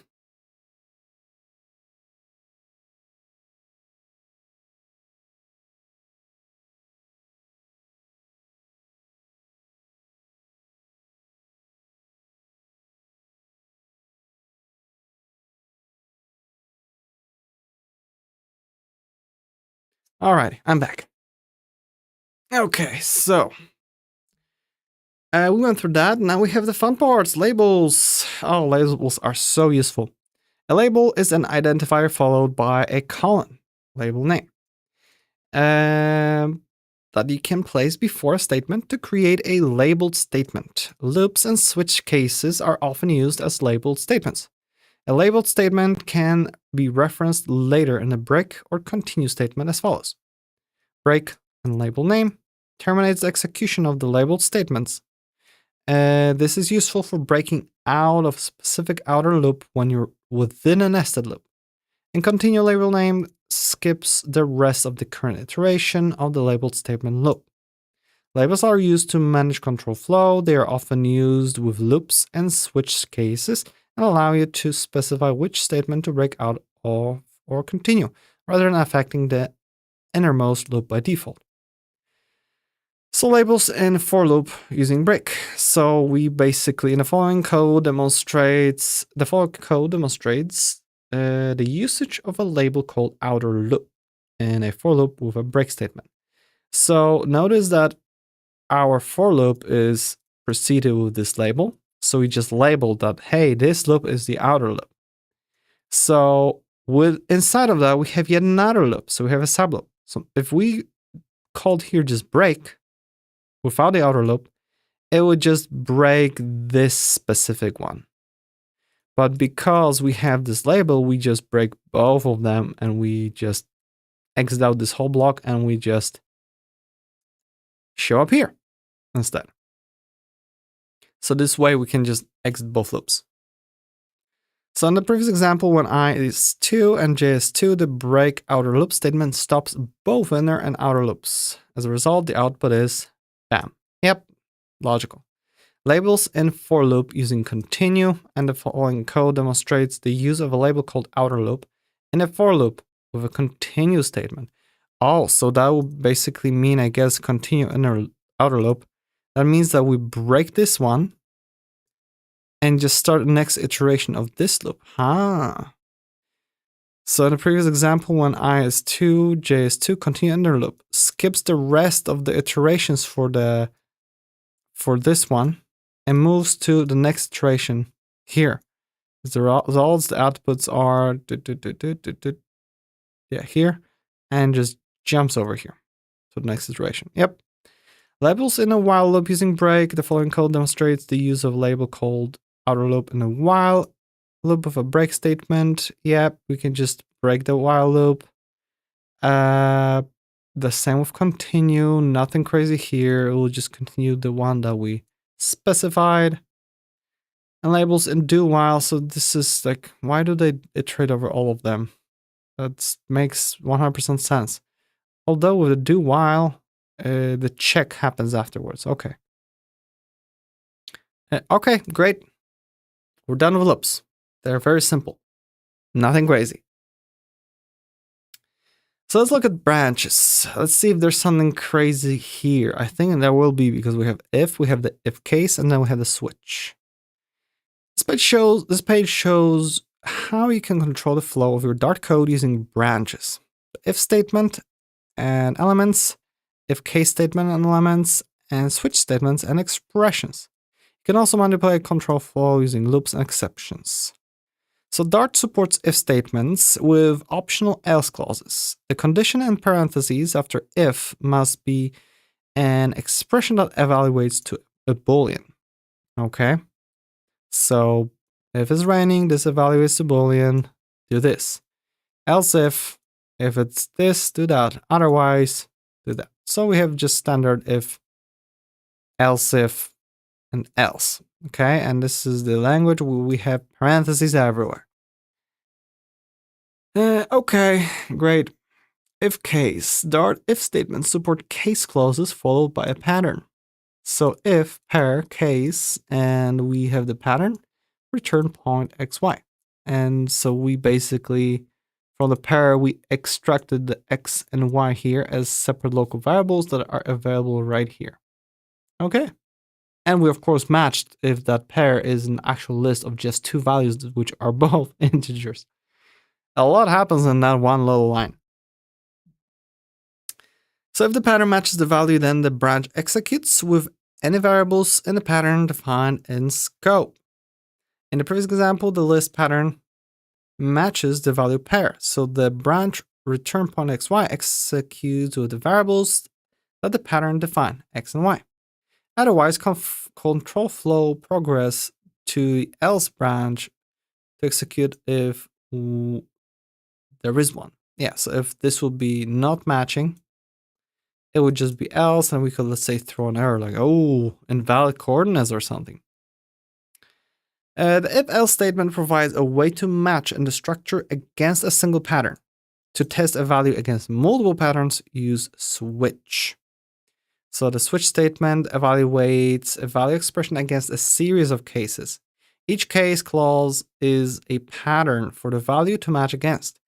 You can use any kind of pattern for a case. When the value matches a case's pattern, the case body executes. Non-empty case clauses jump to the end of the switch after completion. They do not require break statement. Other valid ways to end a non-empty clause are continue. A non-empty case clause are continue, throw, or return statement. Interesting. Continue. use a default or wildcard underscore. Okay, so there's like no difference between the two. To execute the code when no case clause matches. Okay, so we have just standard switch over the string command. If this, do that, blah, blah, blah, blah, and default case is for anything else. Empty cases fall through to the next case, allowing cases to share a body. For an empty case that does not fall through, use break. Oh yeah, break. For its body. For non-sequential fall through, you can use continue statement and a label. Oh, for non-sequential fall through. I want to see how the label does work here. Oh, so switch command. In case it's open, execute open and continue to the new case. Continues executing and the new case label. Interesting.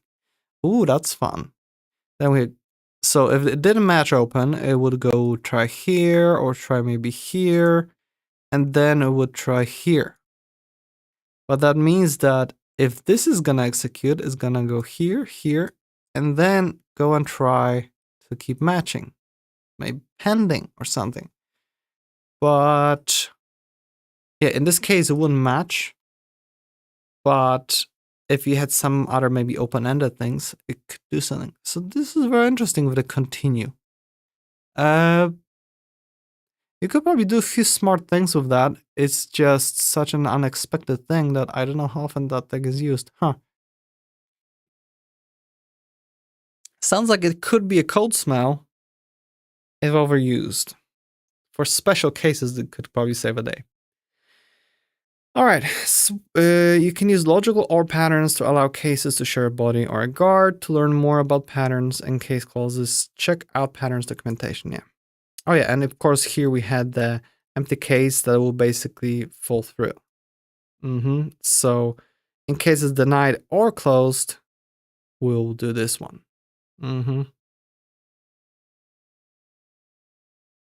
Yeah, well, if denied had break after that, it would just break out of the switch statement completely.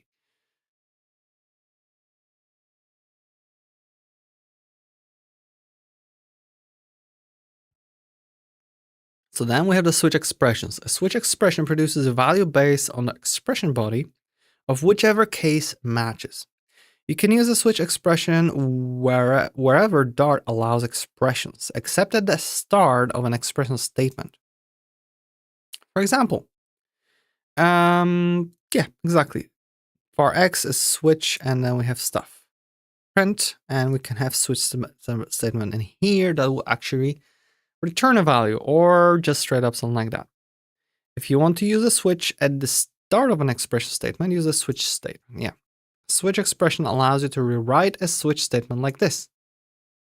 So where slash, star, comma, semicolon, etc. are constant variables. Okay. Logical pattern token is operator. So we have this, right? Where we have those cases, while, at every case, we're basically saying, hey, token is this, token is that, or just throw an error. So instead of, like every time saying token is this, token is that, you can just say, hey, token is, and then switch over character code. And we just use this arrow operator to just return a value. The same thing, we just return a value, or in another case, we don't return a value, we just throw an error. Okay, I really like that. Those inline things are always fun. Save some typing. The syntax of a switch expression differs from switch statement syntax. Cases do not start with the case keyword. A case body is a single expression instead of a series of statements. Each case must have a body. There is no implicit fall through for empty cases. And case patterns are separated from their bodies using the arrow instead of colon. Cases are separated by comma and not an optional and an optional trailing comma is allowed. Okay. So we have those commas. Here we didn't really have commas. And default cases can only use the underscore instead of allowing both default and underscore. Okay. And then we have exhaustiveness checking. So I guess this is an important part. Exhaustiveness checking is a feature that reports a compile time error if it's possible for a value to enter a switch but not match any of the cases. So non-exhaustive switch on a boolean, missing case to match null possibility. Okay, so yeah, if we have a nullable and we just say case true and false, it will just say, hey, you should have a default case. Yeah, a default case covers all possible values that can flow through a switch. This makes a switch on any type exhaustive.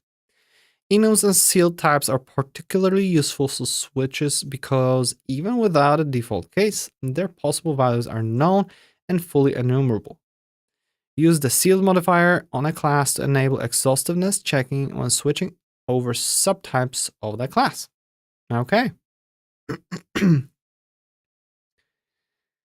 Sealed class shape, and we have shape does this, circle does that, and therefore we can just switch over the shape, and therefore we can try all the subtypes. If we missed some, it will just be angry with us. If everyone were to add a new subclass of shape, its switch expression would be, this switch expression would be incomplete. Exhaustiveness checking would inform you of the missing subtype. This allows you to use Dart in a somewhat functional algebraic data type style. Oof. Great. It will just tell you about possible errors, which is always a nice thing. And lastly, we have the guard clause, which is awesome. To set an optional guard clause after a case clause, use the keyword when. A guard clause can follow if case and both switch statements and expressions. Awesome. So switch something and we have case, some pattern, and then when, and we have the guard clause, right? When something else happened. It's just like an additional if statement. And for switch expression, we have the same thing. And then we have the arrow function, right? The arrow to the return type. And if case statement, if something matches this pattern, and then like the condition of the if statement. So that's awesome as well. Guards evaluate an arbitrary Boolean expression after matching. This allows you to add further constraints on when a case body should execute. When the guard clause evaluates to false, execution process proceeds to the next case rather than exiting the entire switch, which is awesome. Oof. This is a lot of reading. And we finally get to errors. What else do we have to go through? Because I'm like itching to actually try to do some kind of real project. We have error handling to finish the control flow, so that would be nice to go through to kind of have an idea how to deal with errors. I think it will be pretty standard. We have overall about functions, metadata, which is interesting, libraries and imports, that's very important. And then we have deep down into classes and objects, class modifiers, and then we go full on concurrency, null safety keywords, and I guess that's it. Okay. I don't care about concurrency right now too much. Null safety we already went through a lot. Keywords is just lists of keywords. Yeah, I'm kind of want to know about libraries and imports because that's that kind of dictates how you deal with multiple files in a project. And it would be good to know too, I want to structure it into a little bit larger things, and I want to use other things instead of writing everything on my own.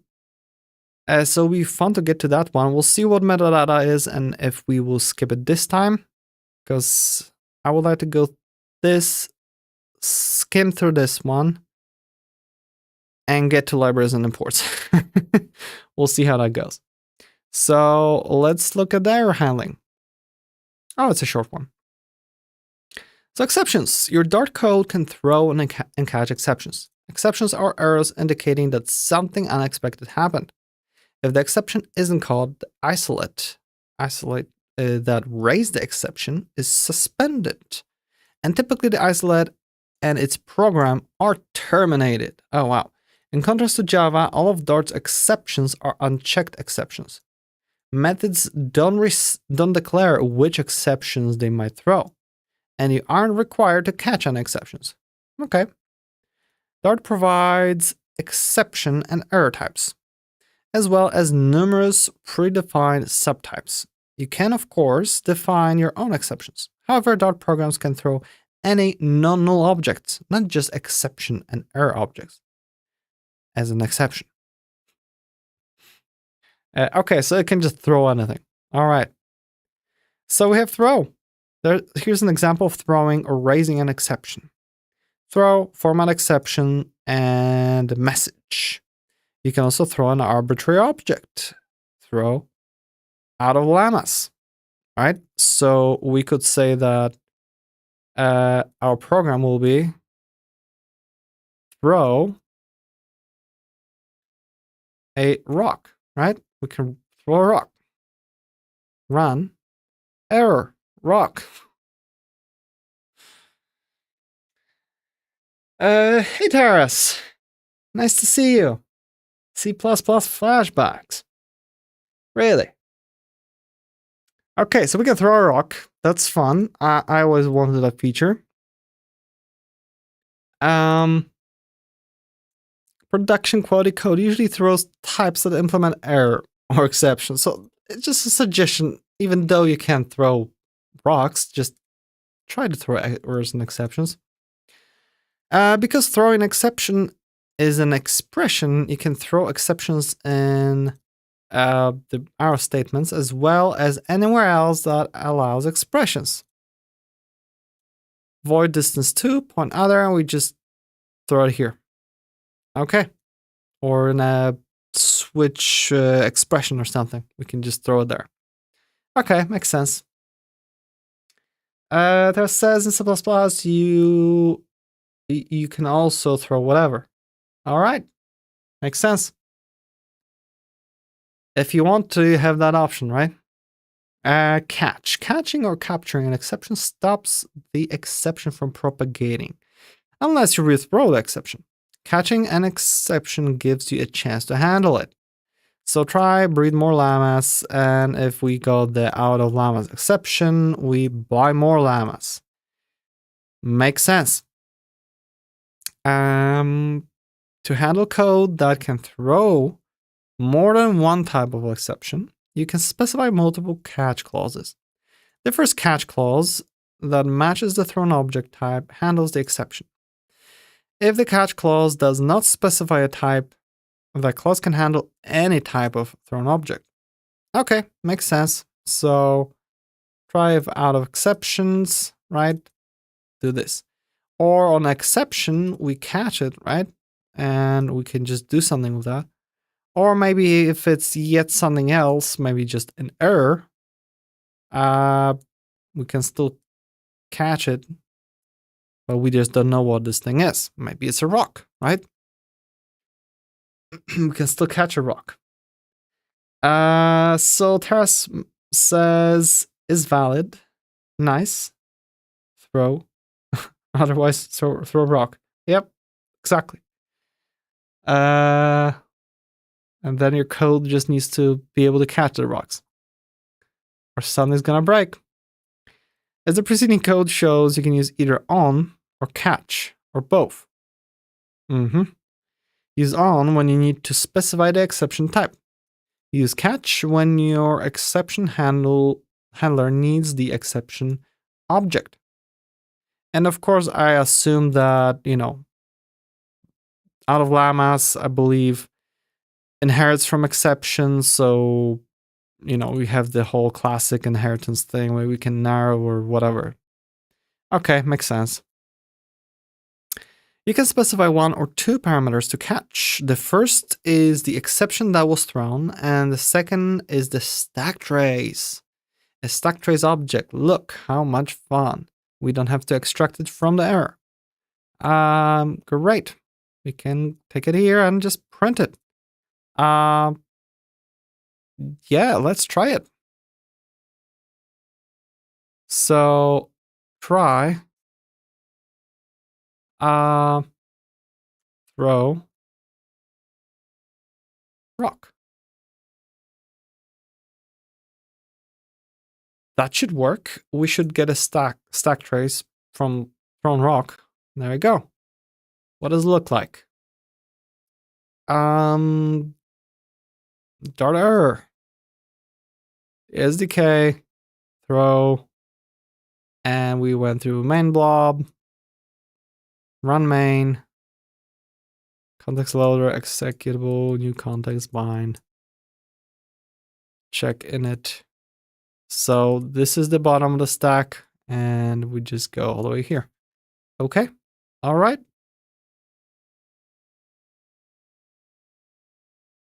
Simple enough.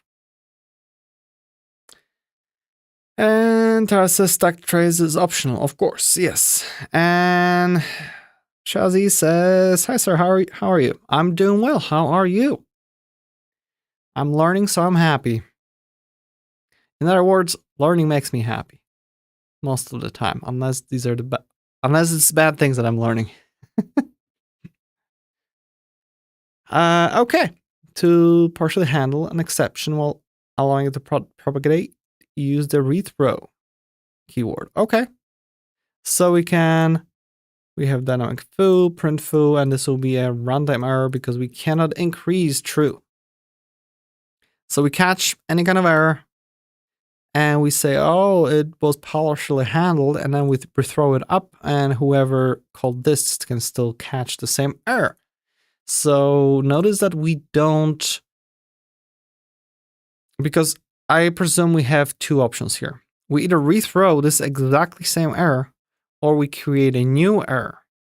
But I wonder if we can create a new error and still preserve the stack trace.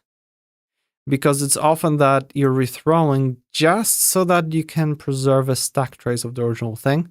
But then your code above it deals with very specific error. I wonder if there's a way to create a new error that's specifically for the users of misbehave,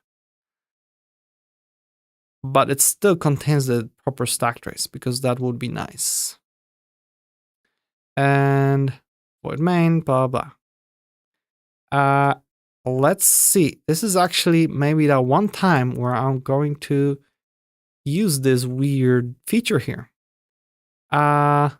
This is generate code.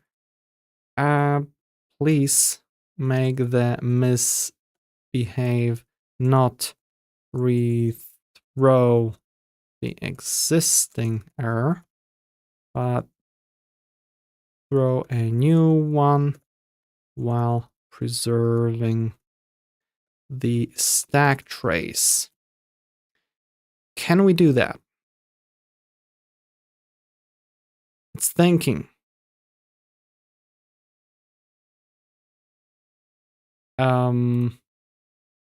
Sure. So what do we have here? This will cause no such method error at runtime. Catch, got an error, as is the stack trace, right? We printed it, great. And throw a new error, explicitly preserving the original stack trace. The new error could be a custom exception. So error, throw with stack trace. Oh, look at that. So we have like generic error or stack trace, and we need to provide it both the new exception or error or stack trace. Okay, so in theory, if I'm gonna get back to the original code, right? So this is it. This will do it. Main finished handling, whatever. We run it and we have misbehaved this that, and main finish handling no such method error. So we can here basically, instead of rethrowing, we could do wait, was it throw? Oh no, this was error. Throw with stack trace, and we basically want to throw a rock, but with the existing stack trace, right? We just need to get the stack trace.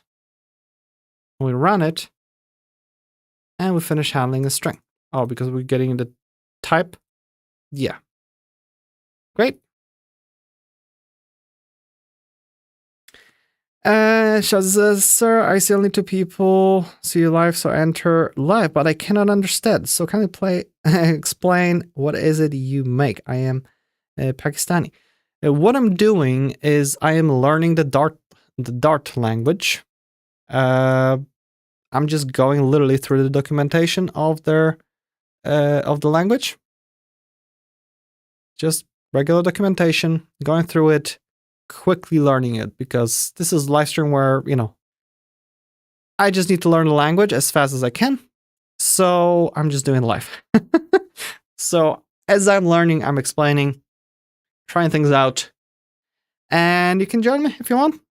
And that's literally all there is to it. Not building anything yet, just learning language.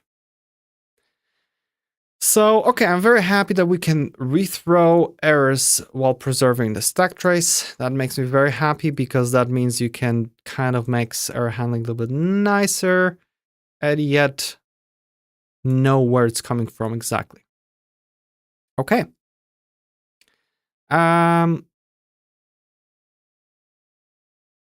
Because throwing an exception is an expression. Yeah, we had that. We had the catch. And where's rethrow? Here. Okay. And finally, to ensure that some code runs whether or not an exception is thrown, use a finally clause. If no catch clause matches the exception is propagated after the finally clause runs. Yep. So this will be always, no matter if there was an error or not. Okay. And the finally clause runs after any matching catch clauses.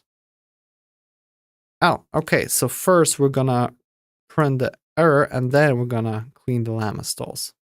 Okay, makes sense. So if you have some massive thing happening here, this will happen later. Keep that in mind. To learn more, check out the core library exception documents.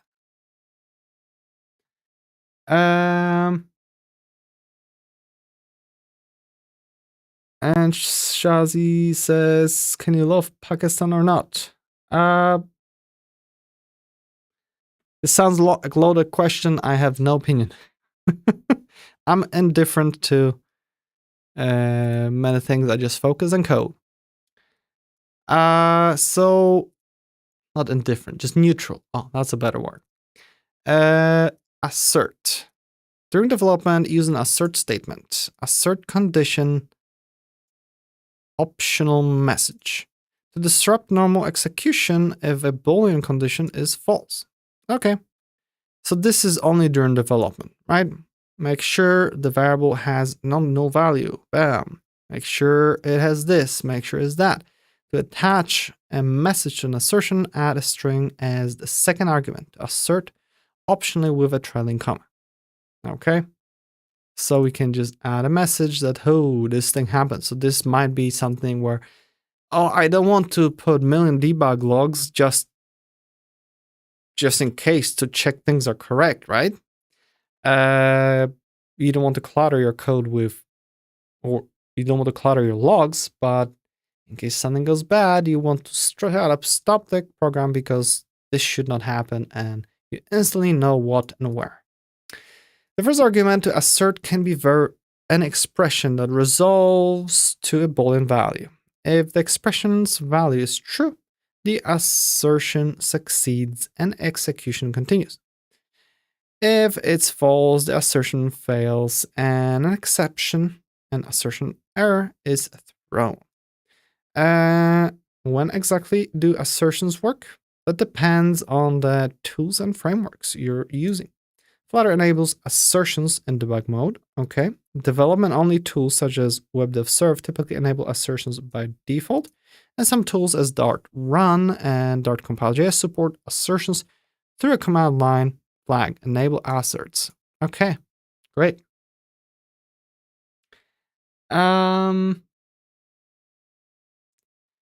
Alrighty. In production code, assertions are ignored, and the arguments to assert aren't evaluated. Yep, exactly. It cleans up the code.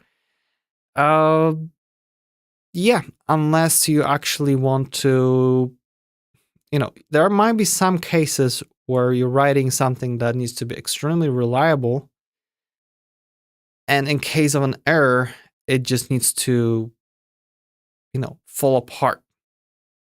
And then you would want something like assertions to actually work. I wonder if it's possible to retain assertions in production. That would be something I will be curious, because that, in case you have something that runs, 100 instances of this very same thing, whenever there's something that goes really, really wrong, you can just assert and destroy this thing, and it will, a little worker will just be gone, and a new one will be started up automatically and retry it or something. That's something I would think of, but you can probably do that with errors or something else. Just like assert where the whole thing just panics. It would be great.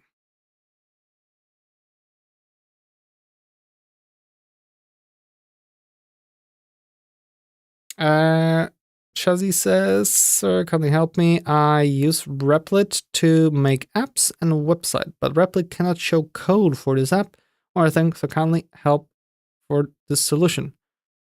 Which app are we talking about? If you could give more context, maybe we can work something out. Okay, so we went through the exceptions. Let's see how long functions is. Functions is very, very, very long. Gosh, I'm so tempted to just skim over stuff and start building something. I want to build a little web server and see how that works.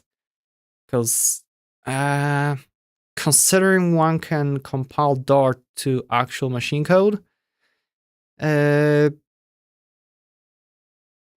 long as it's actually small and running with small memory footprint, it could be useful considering its features and how relatively clean it is.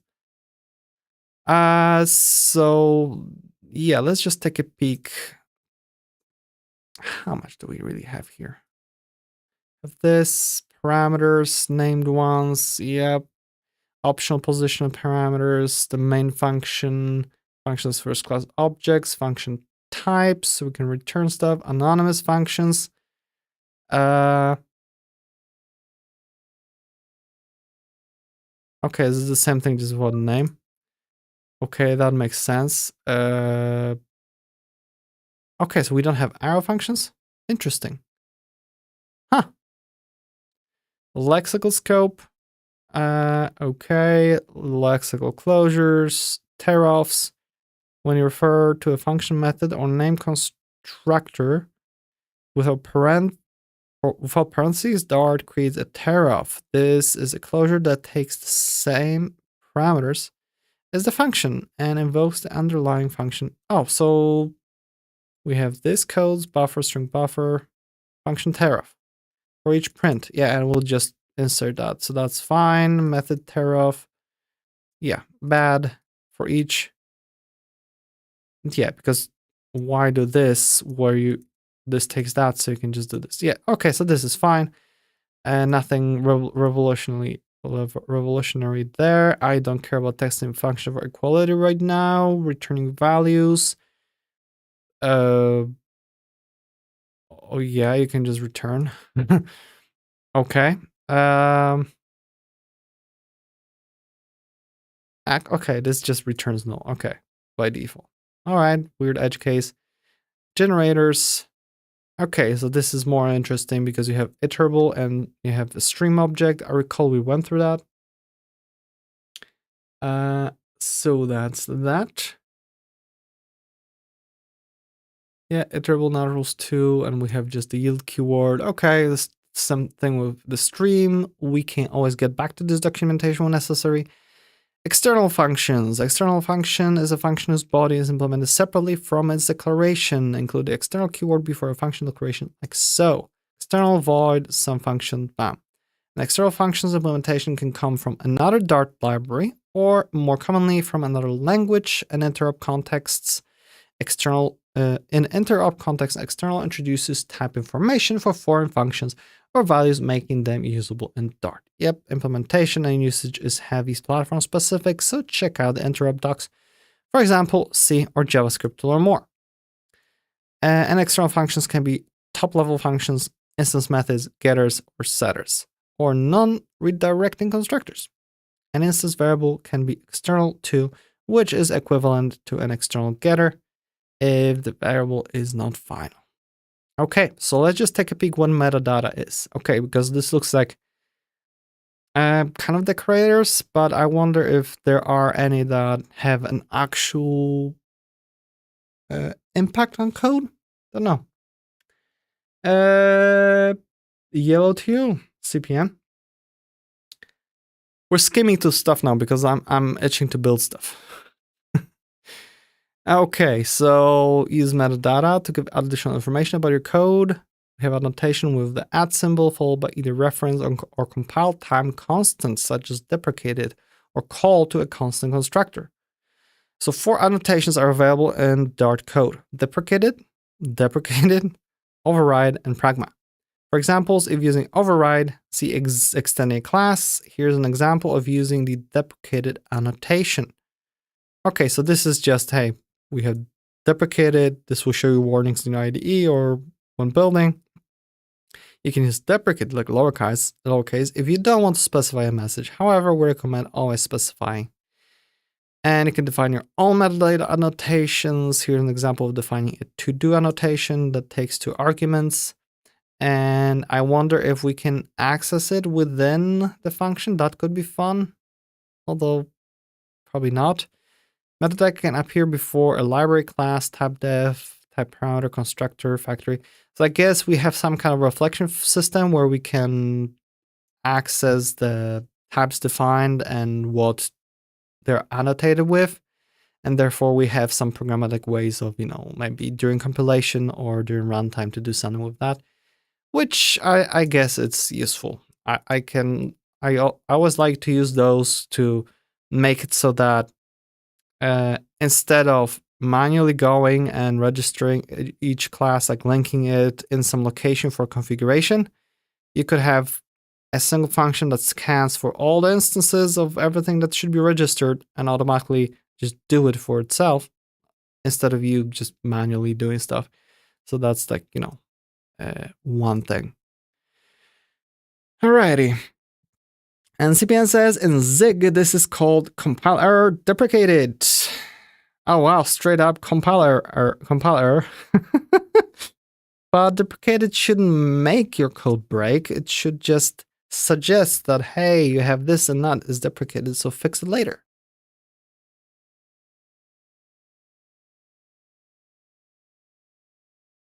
Should be warning, unless it goes into obsolete, and then it should be an error.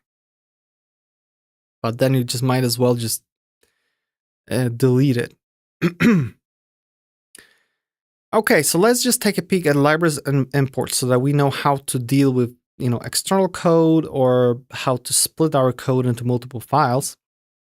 Because that's somehow often a deal breaker. I, for example, absolutely hate how Go does it. Just don't like the way it's structured. The import and library directives can help you create a modular and shareable codebase.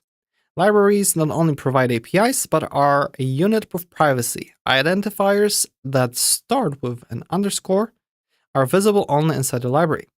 Every Dart file, plus its parts, is a library, even if it doesn't use a library directive. Okay, that's interesting. I really like to just say it here straight up. Every Dart file is a library. Libraries can be distributed using packages. Dart uses underscores instead of access modifiers, keyword like public, protected, or private. While access modifier keywords from other languages provide more fine-grained control, Dart's use of underscores and library-based privacy provides a straightforward configuration mechanism. Helps enable an efficient implementation of dynamic access and improves tree shaking. Wasn't it in Go that if it was exported or not depends on if something is starting with capital letter or lowercase letter? I think that was the thing, and I don't know, underscore seems a bit more explicit. I don't know. And that's how Zig standard lib does it. I guess there's just no software implemented. Interesting. Okay.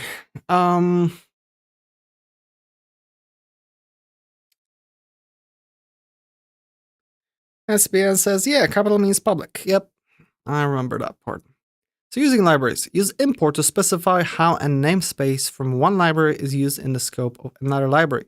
So import is to use other libraries. Therefore, you import other files, like because every Dart file is a library. Okay. For example, Dart web apps generally use the Dart JS interop library, which they can import like this. Import Dart JS interop. The only required argument to import is an URI specifying the library. For built-in libraries, the URI has a special Dart scheme. For other libraries, you can use a file system path or the package scheme. The package scheme specifies libraries provided by a package manager, such as the pub tool. For example, import package test/test-dart. URI stands for Uniform Resource Identifiers. URLs are Uniform Resource Locators, are a common kind of URI. Yep. So specifying library prefix. If you import two libraries that have conflicted identifiers, then you can specify a prefix for one or both libraries. For example, if library 1 and library 2 both have an element class, then you might have code like this. Import package this or import package that as lib2. Okay. Okay, so then we can say element 1 is element, and the other one will be lib2 element, and it's that. Okay, it makes sense. Very simple. We can just prefix it so that we are forced to use that little extra identifier. Import prefixes with the wildcard name are non-binding, but will provide access to the non-private extensions in the library. What does it mean that they are non-binding?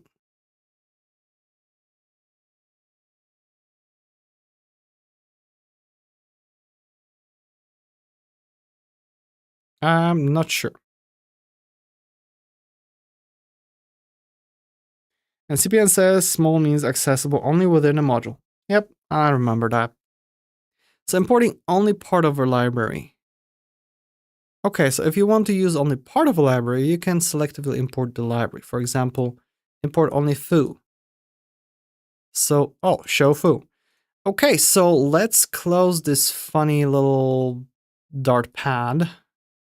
And let's just open up something, right? So I believe I had streaming Dart, right? And we can just say, I don't know. Let's open up here. And Z, we'll try out Z. I haven't tried out much of that editor, but I'm really curious about it. Heard a lot of good things. What's wrong with this chair? There we go. How to create new file? New file. I don't know. Main.dart, right? We have our main file. So what I want to do is have something relatively simple. And Dart says Dart create help. Okay, let's try that. Dart create help.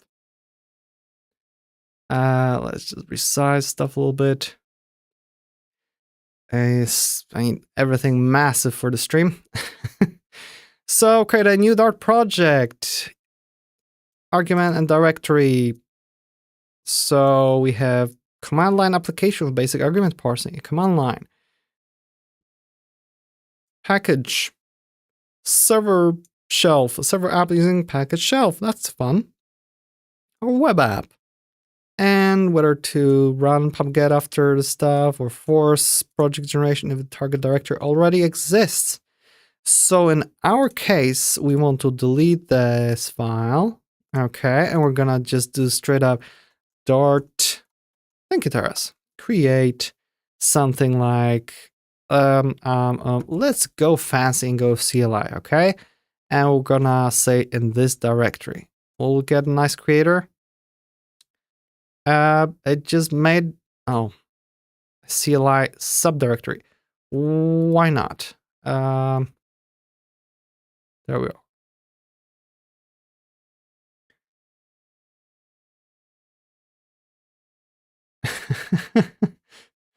CPN says, I went from VS Code to Helix to VS Code to Nim.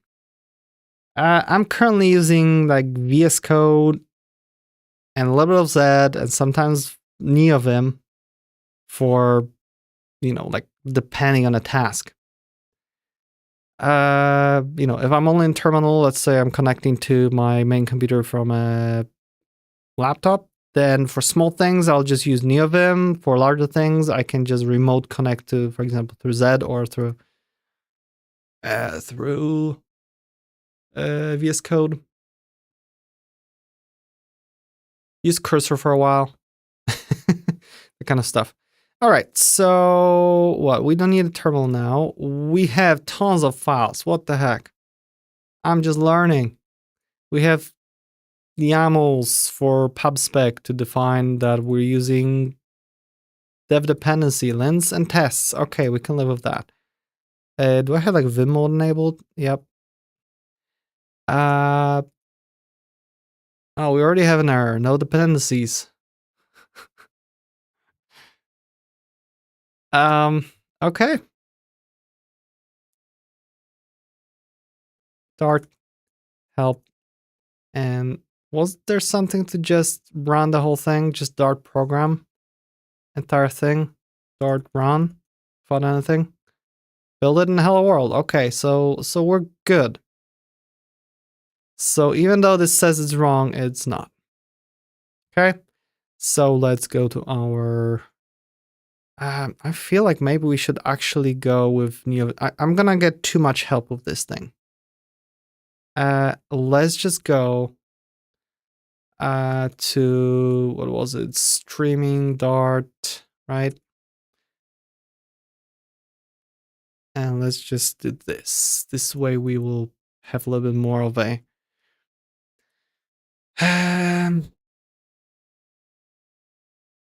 proper introduction. So we have those things, and I guess our stuff will be in lib. We have our Dart file.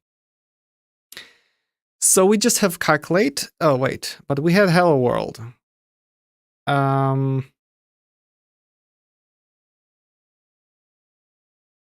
okay. So I guess it creates our separate library folder and with our separate binary folder. Okay, so we have kind of like two separate, let's call it packages.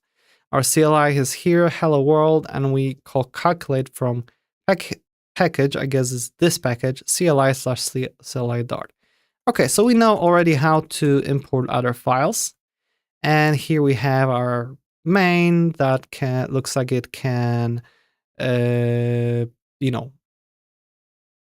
take everything as arguments, and we can just do stuff, right?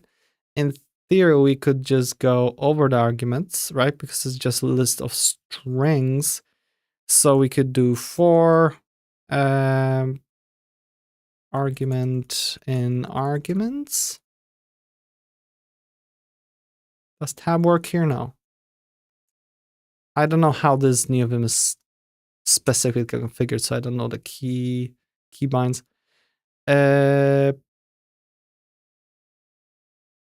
And we just do print. Just argument. I think they will be all in separate lines, right? Oh no, I don't remember indentations. I forgot everything about NeoVim. Okay. And now we should be able to Dart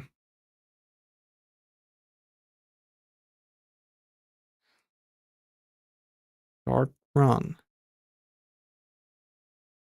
Expected this before that.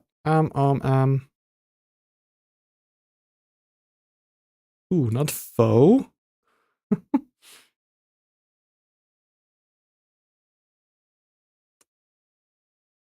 Okay, so nothing. A, B, C.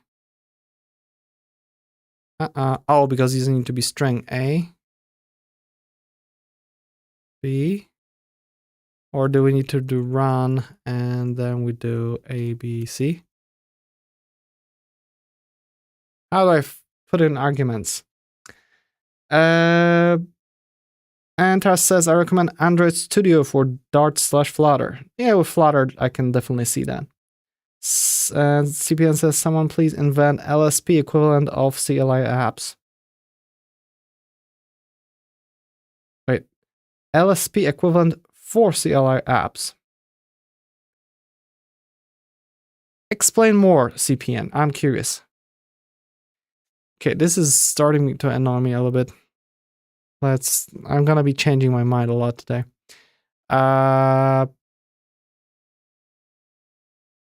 Let's try. What was it? Streaming, Dart, CLI, and just let's try that. Maybe I can make it nice and large because looks like Z doesn't scale well. While with, oh, there we go. I can make it gigantic. The whole thing, entire interface. Let's actually move it to a second screen so we can have our browser here and this here. There we go. And, oh, I don't have dark mode. Okay. All right, so we had our Dart file here. Show me the stuff. What is recommended? I don't want to open external websites. Cancel. I thought I had Dart installed here. Dart. Yeah, I have Dart, so go away. Tries to sell me something. Like dev containers. Go away. Okay, so let's go again with Dart run help. How do I add arguments? Dart run, we have arguments, and then Dart file package target args.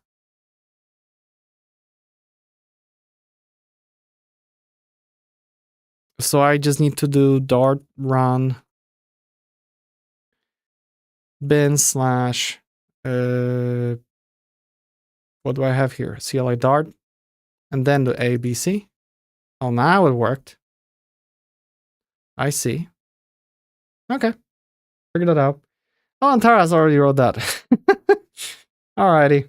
Sorry, you're like a far corner of the far screen, furthest from what I can see. I guess I could rearrange that, right? There we go. That's better. Okay, so that works. We can get some stuff. So now, in theory, I could just go in the library, right? I could just go on and say, you know what, we're gonna go here, create a new directory, call it my precious stuff. Just put it out of here. Come on. Move. And I could create new, which will be, I don't know, stuff.dart, right? And we could simply say,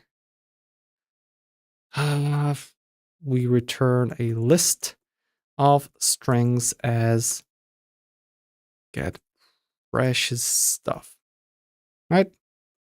And no arguments that go inside, and I can just return a list of what will be the precious stuff. I don't know, a keyboard, and maybe a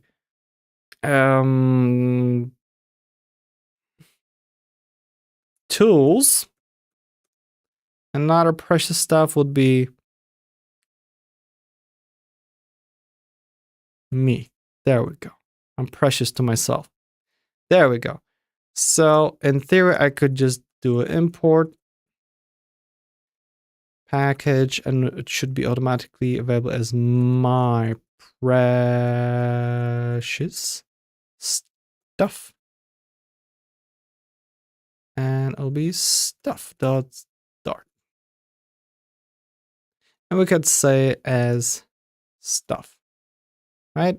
Or we could, I don't know how it would work as without this stuff as keyword. And this is unhappy right now because this does not exist. I wonder if we will need to actually register it somewhere. But instead of arguments, I could say stuff.get precious stuff. Let's see what happens when I try to run it. Couldn't resolve the package. Okay, so that means we probably need to define stuff somewhere. Just don't know where that is. We have log file, we have this, and that's it. That's not anything important. My precious stuff.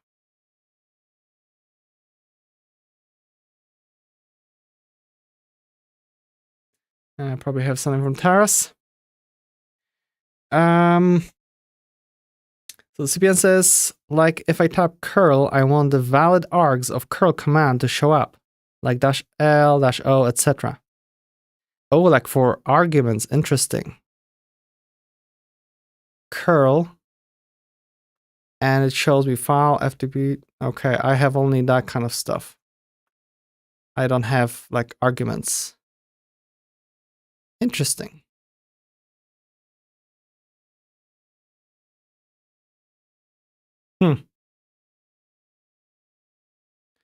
So it's arguments and then the URL. Yep. Interesting idea. I'm sure somebody did that to some extent, but then you would need to have, I mean, various libraries I know that they provide some extent of those things to, like, what's available to different shells by autocomplete. But I don't know about arguments. That's an interesting concept. And Taras says, I think it's only in lib that we can do stuff. Oh no. Such constraints. Huh. So binary is, I presume, the entry point. And if I had different files in here, I guess I wouldn't be able to interconnect them. What if I'm gonna put stuff in here and just say bin? No, it doesn't like it. How about this? No. No. Okay, so I guess this is just for the entry points. While lib is for where normal stuff goes. Okay, let's see if we get something a little bit more here, because we just barely started looking at this. So we specify a library prefix, right? But look at that, lib1, lib2. Oh, because it's a library from somewhere else. Okay. Import prefixes with a wildcard. Yeah. Import only part. We saw that of the hide keyword. Lazy loading a library. Defer loading, also called lazy loading, allows a web app to load a library on demand if and when the library is needed. Use deferred loading when you want to meet one or more of the following needs: reduce a web app's initial startup time, perform A/B testing. Yep, trying out alternative implementations of an algorithm, for example. Or load rarely used functionality such as optional screens and dialogues. Yep. Standard practice. That doesn't mean Dart loads all the deferred components at start time. The web app can download deferred components via the web when needed. The Dart tool doesn't support deferred loading for targets other than web. If you're building a Flutter app, consult its implementation of deferred loading in a Flutter guide. The lazy load library for its import using deferred as. Okay, so we just add the deferred. When you need the library, invoke load library using the library's identifier. So basically, let hello load library, and that will, I guess, load library. Okay, so you need to make sure that you call load library, or you're gonna have problems. In the preceding code, the await keyword pauses execution until the library is loaded. For more information about async await, check out asynchronous programming. Okay. So yeah, we just basically need to wait for it. So Tara says bin only compilation targets. Okay. Try dropping the package part. Yep, I tried. So I guess we're gonna start learning about it very soon. The preceding code, yeah. You can invoke load library multiple times on a library without problems. Great. That, I guess, so many things don't do that. Like, then don't track if they were loaded. Like, why? Just adds so much clutter if you have to do it yourself. Library is loaded only once. Keep in mind the following when you use differ loading. Constants aren't constants when importing. You can use types. I don't care about web right now. The library directive. To specify library level doc comments or metadata annotations, attach them to library declaration at the start of the file. Okay, so we can basically at the start of the file say, hey, really great test library, and we add some stuff and the keyword library to kind of attach some comments and metadata to the entire file. So implementing libraries. See the create packages for advice on how to implement a package, including how to organize library source code, how to use the export directive, when to use the part directive, and how to use imports and exports to implement a library that supports multiple platforms. Okay, so we have the export, yep, and we have some kind of part directive. But let's say I'll put my stuff here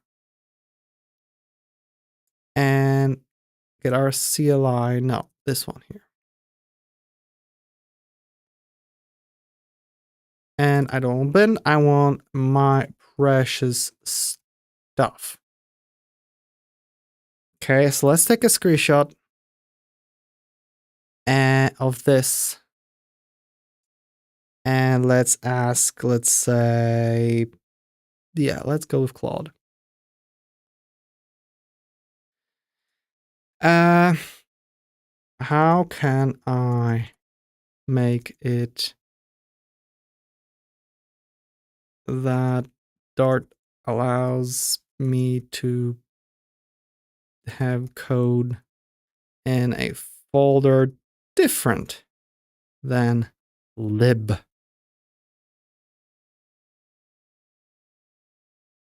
Currently, it doesn't allow me to import from my precious stuff directory. And a sad face. And Tara says package whatever, blah, blah, where whatever is defined in your pub spec YAML. I missed something. Just load all the library at a compile time. Yep.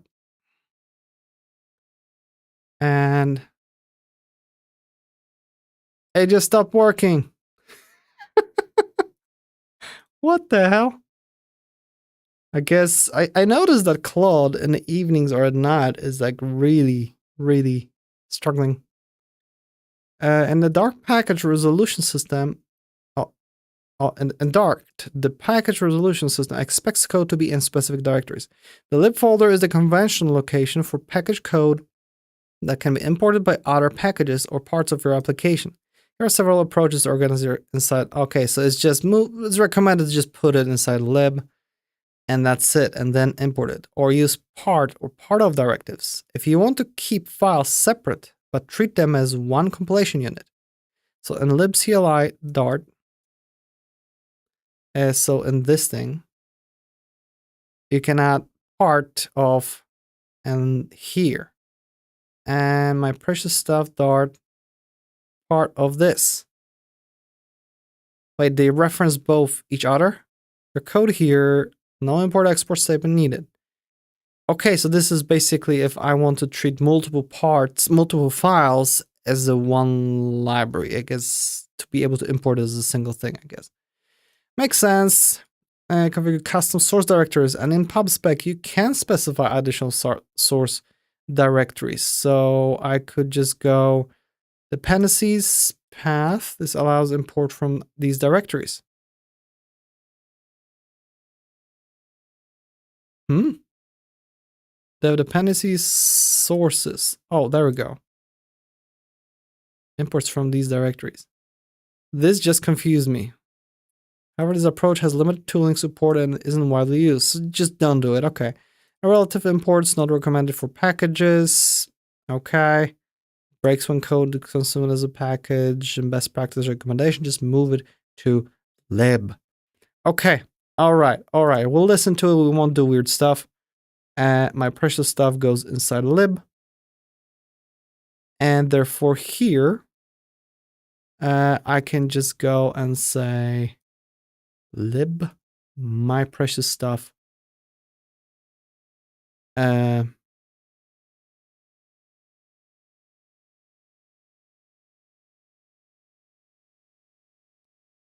lib.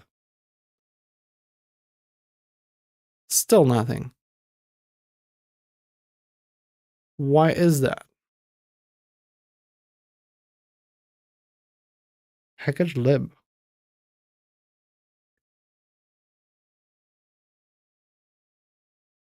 Oh, wait. Oh, I don't need a lib. Duh. Still nothing.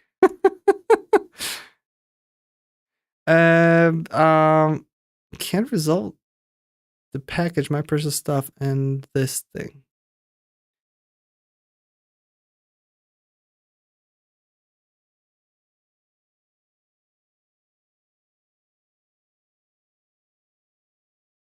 Oh, because the whole package is called CLI?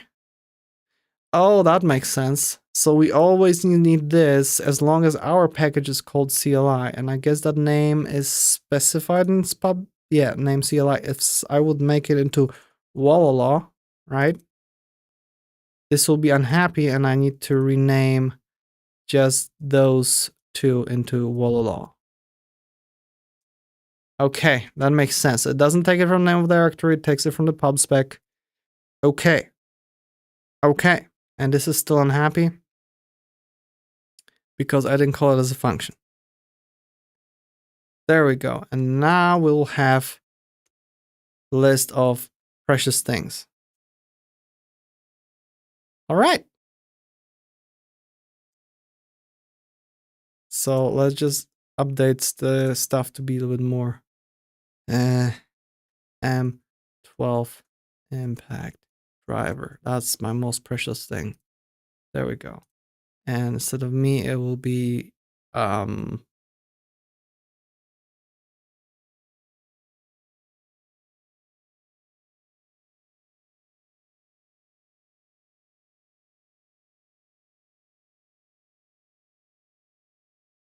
there we go. Beautiful. Now we have proper precious things. There we go. All right. So we have this, we have that. Let's just continue through the docs. I'm kind of want to see what else it is. Other libraries, secret packages. So this is actually to make libraries that other people will be using. And then we have a little bit about classes because this object-oriented all revolves around classes. And finally, mouse is not precious to you? Come on. No, not that precious. I could live without it. It would just take some effort. Although gaming would be kind of tough. But I do solo gaming that I actually moved to Linux, finally. Finally, I can say I use Arch, by the way. So that's fun. Okay. So classes has so many separate sub-documents, and these are not short. Oh no. Oh no. But we have extension methods, that's fun. We have class modifiers. and concurrency. So maybe we will try something different. Because I want to do something more practical, and with a command line, it's like, I want to do some more fun stuff. So let's maybe go with streaming. Yeah, Dart. We're gonna go here again, and we're going to do Dart create. And you said it was T to see templates. No, just the project template to use. Oh, okay. In this case, I want the template to be server shelf. And I need directory. The directory will be server. And we have the server, right? A bunch of stuff here. So code, and we just open it up here.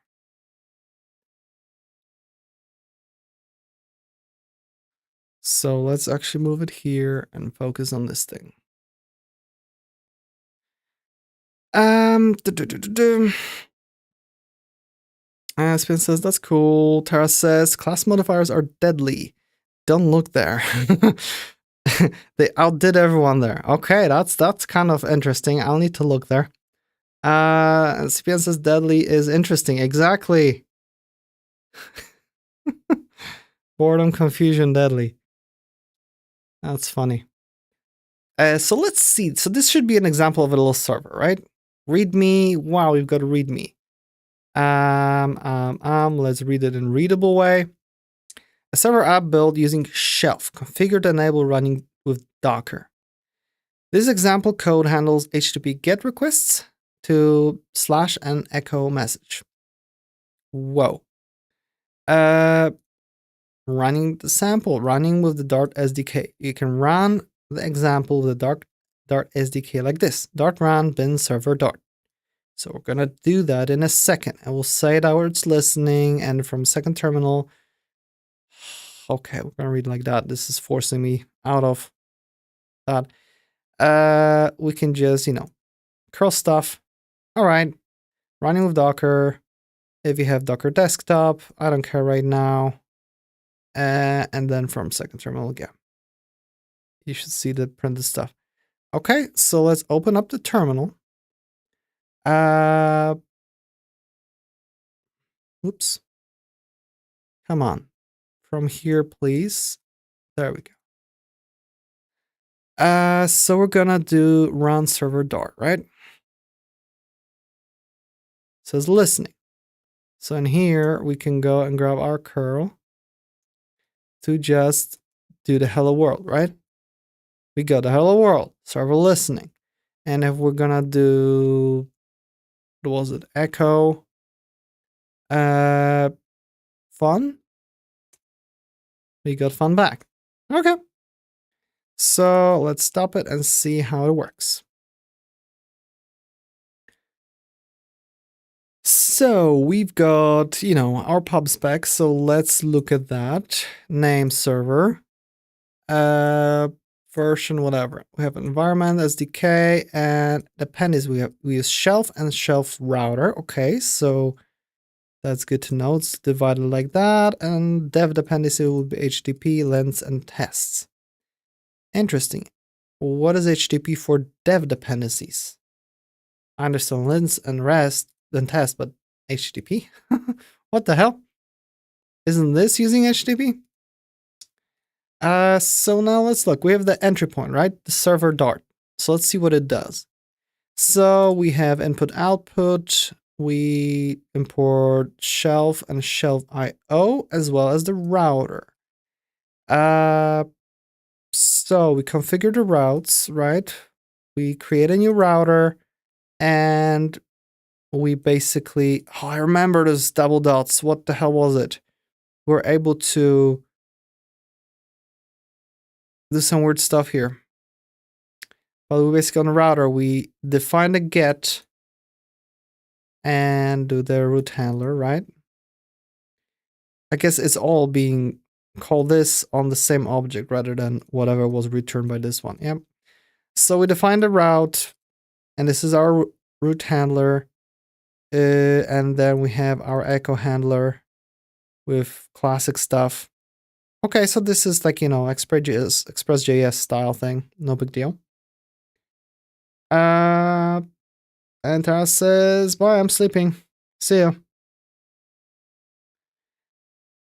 So this returns a response and takes a request. Okay, that's fine. And it just straight up creates an okay response saying hello world, and that's it. Dead simple. And echo handler, again, it takes a request. In this case, a message will be request parameters, and we take the message. So if we can easily replace it with Wallala, right? And paste this here, and it will still work. Response okay, and we just provide the additional text response here. I wonder. Okay, it's just object body, so we can provide as a response. We can provide an actual object. We can provide something else. So in theory, we could just create a new object or whatever you call it, a map, right? With like a message. And this should return JSON, I assume. Let's see. We restart the server and we'll call echo fun. Internal server error. Okay. Ay. There's a final keyword. Yeah. I don't know how familiar you're with JavaScript, for example, but final just means that we can't change the value of that thing. That's it. If it was var, we would be able to change the value later. But in this case, there's no point, so we just do that. So it's a constant JavaScript. It basically means that we can assign the value to router only once. Yeah, that's the better definition of it. So this doesn't like it. I need to check in the docs again. Sorry about the white background. Oh, look, there's a switch. Beautiful. Oh, so much better.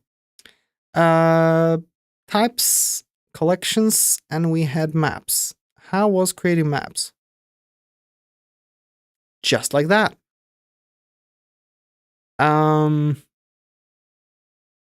So why doesn't it like it? Response body must be a string or a stream. Ooh, so oh, that sucks. We can't send just this as JSON. We need to manually just, ew. So gross.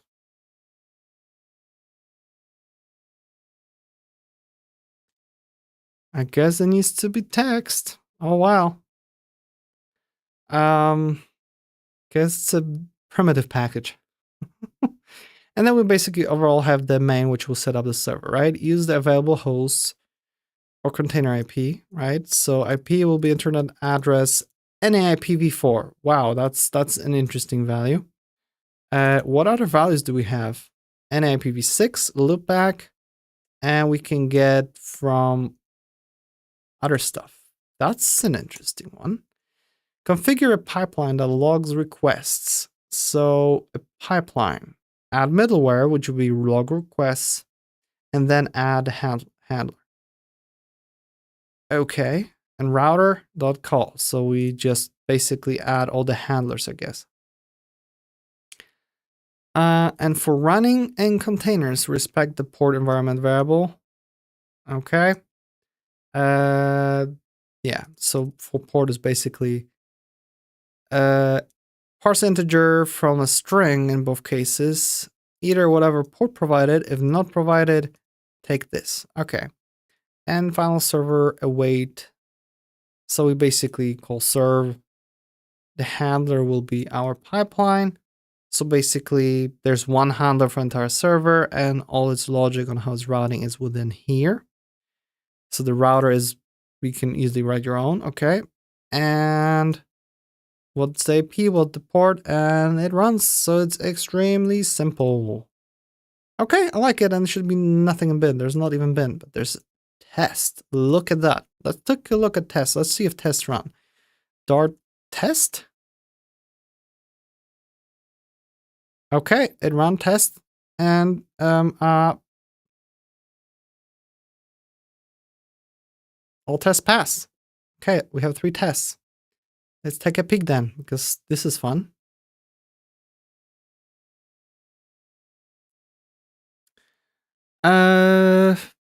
NCPN says there's probably res JSON or something. Oh, that's right. I didn't even consider looking at that. So let's see what response gives us. Return response dot. Bad request, forbidden, found, internal server error, moved permanently, not found, unmodified. Okay. No. No. There is no such thing.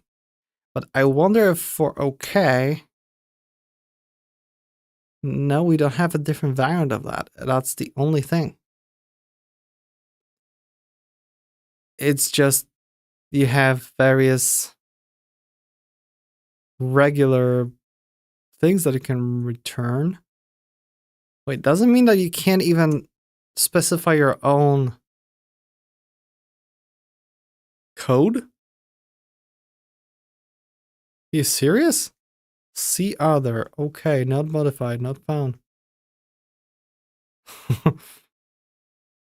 Yeah, it just returned 302. That is so weird. Oh, because there's probably helper, return response, and we can build our own. There we go.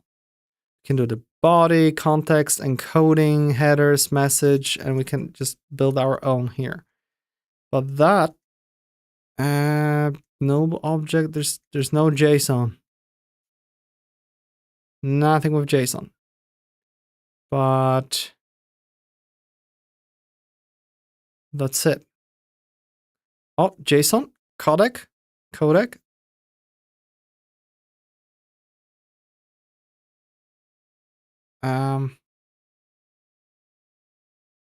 Encoder, decoder. Okay, that would need, like encode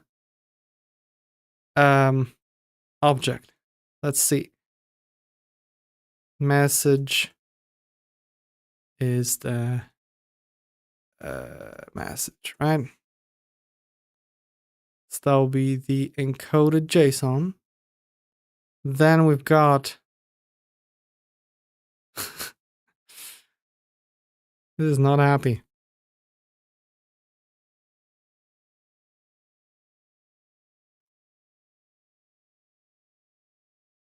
Oh no, here it's happy. What is the type of it? String.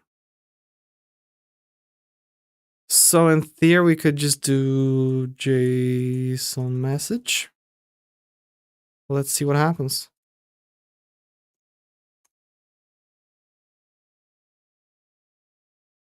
Okay, that worked. Okay, it worked. I figured it out somehow. Okay, so I mean, not looking it up, and I managed to do it, so that's good. JSON encode. Okay, that's simple. I can live with that. Just JSON.encode, and this is some JSON codec. There's probably another way to do it, but for now, hey, this works. What's the content type header set to? I don't know. I don't know how to check it in curl. Never ever wrote my own curl command before. Let's do that.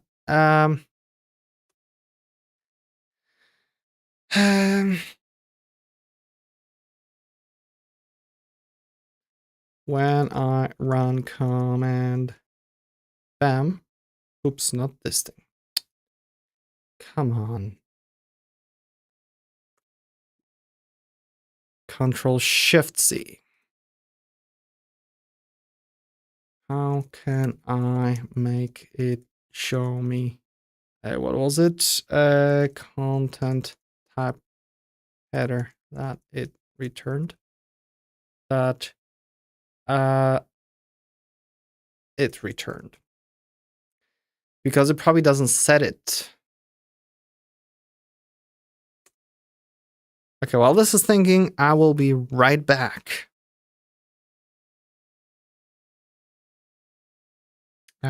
That didn't work.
Alrighty, I'm back.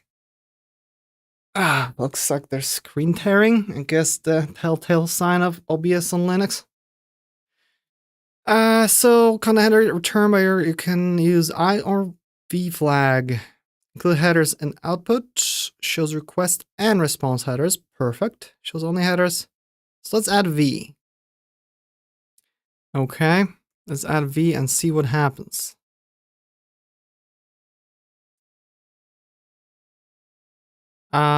So when we send it, request body is content type plain text. There we go.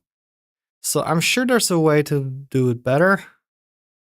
But I don't know. Let's do this. This project is using shelf. How can I make the, what was it?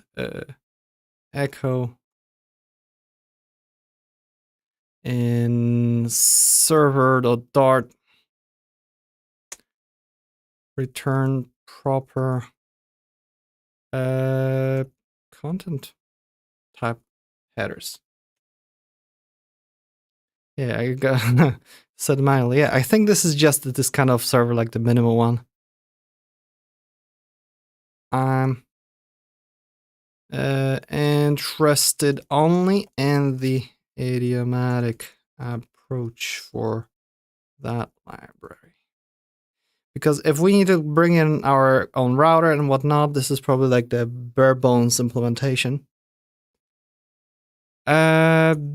Sure. What did it do?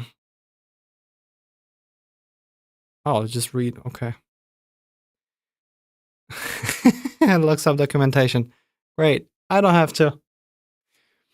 But other than that, okay, I can see that this is extremely simple, similar to how you would approach things in JavaScript. You just have type safety and, nice compilation. Everything works with a dot super fast so far. So that's great. Oh, Claude is overloaded. There you go. Yes, don't ask again. Come on.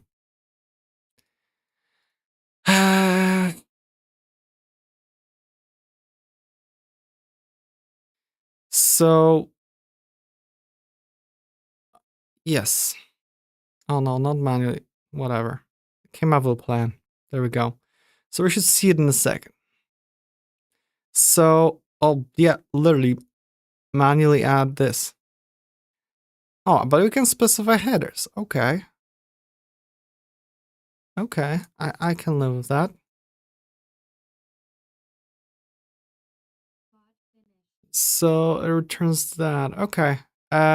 Is there a popular library to make whatever JSON encoding with the content type more automatic? Okay, while we're doing our stuff, I'll let it cook. Okay, so let's say that in our thing we want to do something more fun. Let me think, what could we do with this? Like some simple API. Any ideas what it could do? CPN. Is that HTTP library first party? No, it doesn't have Dart in it, so it's like not first party, third party. It's just, I guess, recommended by as a one of recommended templates for the Dart language or whatever. That's it. Am I boomer or no? Whatever happened to web searches these days? Yeah, I mean, I could web search it, but while I'm talking to you, I have an answer, right? So, while there isn't a dedicated JSON helper in the core shelf library, you can create simple utility function or use extension methods. Here are common approaches. Create a helper function, like response JSON, JSON response, right? And we just make it where, okay, what's the status code and all that stuff. Or use an extension method. So we could define an extension method for the response object. Extension response object on response. So static response JSON. What's the name of that extension? I don't know how they define extension methods here. And then popular third-party packages, shelf plus. It's JSON response helpers and other utilities. Or shelf hot reload, development utilities with JSON helpers and custom middleware that automatically sets content type for JSON responses. Okay, so usually you just create your own helpers. So, okay, that's like the minimal version of everything. Yeah, I can see that. Okay.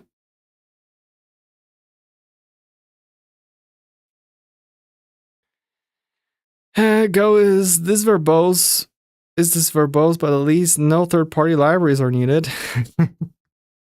Yeah. I mean, I'm sure there are better libraries for that. Yeah. Let's say we go and best way is awesome Dart, right?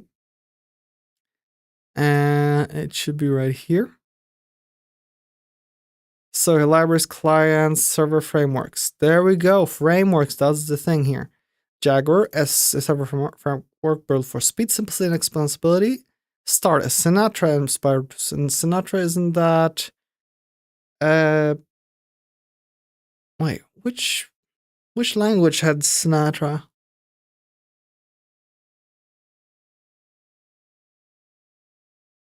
I don't remember which language had Sinatra. Dynamic requests, WebSockets, and everything. Okay, includes WebSocket. That's fun. Shelf makes it easy to create and compose web servers, parts of web servers. There are many packages written for Shelf. Okay, and then we have Vein framework built in server runtime environment. Auricula stream, lightweight web server will request routing filtering, blah, blah, blah, blah, blah. And Alfred is Express.js inspired, and Dart Frog a fast minimalistic backend. Okay. There are better libraries. I just don't find them to be an improvement. It all depends, what you want to do, right? For me, I will, let's say, look at this thing and see what it does for me, what it, compromise, right? I give up some of the control over details for ready-made things that I can keep my business logic simple, right? It all depends on how much time you have and how much effort you want to put into things, want to focus in the project. You don't always want to focus on everything is perfect. Otherwise, you're you're not gonna finish the project in time. Or you're gonna be crying next time you need to refactor. Powerful route matching. So what do we have here? Start similar way, server get. So this is like a similar. Yeah, this is very Express.js like. Route matching. So again, we start. We have some quotes, whatever. Server. API quote index. So this is very familiar again. Parameters get index as an integer with, I guess, the 1 as the default. And just return it as what? Just a string. Okay. Easy access query parameters. Yeah, query params. There we go, standard stuff. Yeah, it's such a magic. Get in, get double, get num, get bool. That's it? Okay. The liner to access forms. Okay, so get form data, right? Post JSON, blah, blah. File map, string to string map is await request body as URL encoded form. Yep. On liner to serve static files. JSON serialization with little effort. There we go. Body JSON request can be simpler than using it with, simpler than using one of the built-in body as JSON, body as map, or other stuff on the request object. Oh, so request object has body as JSON or something like that. Interesting. So it looks like the request is like the Dart thing. I don't know. Server post JSON API, blah, blah. So we have our JSON, right? Bam. Request body as JSON map. Okay. So you can just extract this from the request. And if we return book as something from a map, JSON, whatever, automatically encodes book to JSON. Okay, that's what I like. Return an object, it will automatically JSONify it for you. Great. Out of the box session support, but how do you control how it encodes it? Is there a way to say, hey, don't do this, don't do that? That's my question. And out of the box session support, final, blah, blah. So we have this. Okay, so final session is await session. Okay, and then can I add stuff to the session?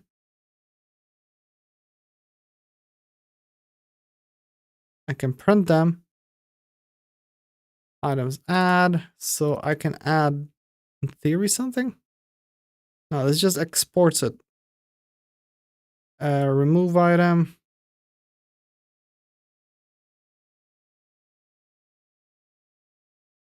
No, it actually does remove it from the session itself. Okay. All right. Oh, because I'm rewriting all the items inside the session. Okay. So it by default, it already contains all the sessions for everything. It just does that extra work. And that's it. Okay, so there's very little here. What the heck? Oh, can't even view the site. Nope. Not using Jaguar. Whatever. Sinatra. Standard. Yeah, manual response. Yeah, WebSockets, that's simple. Start the server, routes, request.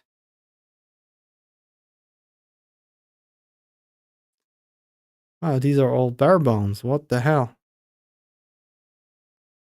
Runtime environment, middleware stuff. Oh, this is where you start dealing with root annotations. So this is more like, I know that C# likes to do it this way. Some TypeScript stuff likes to do it this way.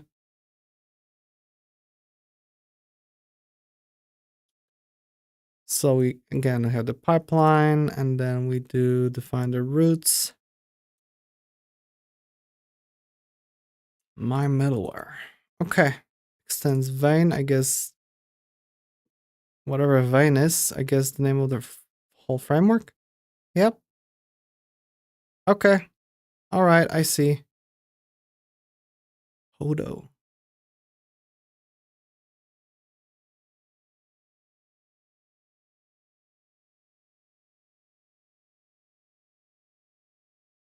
Okay, I don't like it. Everything is minimal and everything. I want full featured. Oh, there's even game development. That's fun. Anonymous Flutter game engine. Stage XL offers easy to use and complete API based on the Flash API. Dart Rocket. So this is for web-based stuff. Pixie Dart. And Ranger. So these are all about HTML5. What about the Flame? Flash inspired API. So not Flash itself, just you work with it like you were with Flash. Examples, tutorials. So what is it? You get a game loop, component, object, system, affecting particles, collision detection, gesture, input, images, animation, sprites, spreadsheets, general utilities to make development faster. That would be a fun way to learn a language, right? A little game or something. Okay. Provides bridge libraries to the following packages. Tile to the tile map load editor, SVG, animations. Oh, entity component system, that's fine. Okay. Alright, looks like there was some effort put into that. Interesting. They even have a sponsor. What the hell? Examples, please. Are they runnable? Or is that just one example that is super choppy? Tiny navigator, crystal ball. I don't see a ball. Hat racing. First 3 laps win. 1 player. Oh, that's fun. I could use that too. Because I was thinking about doing something similar to a little game that I played as a kid a lot. Okay, with bounces and everything. Feels like it has some kind of physics. That's interesting. Oh, that's a big ball here. Okay, that was fun. Where is that little thingy? Rogue shooter. Oh dear God.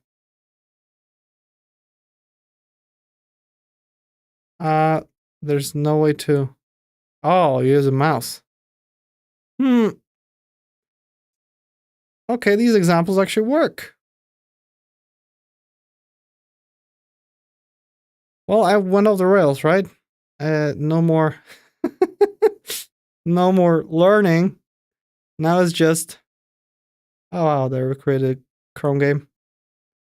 I'm really good at it, as you can see.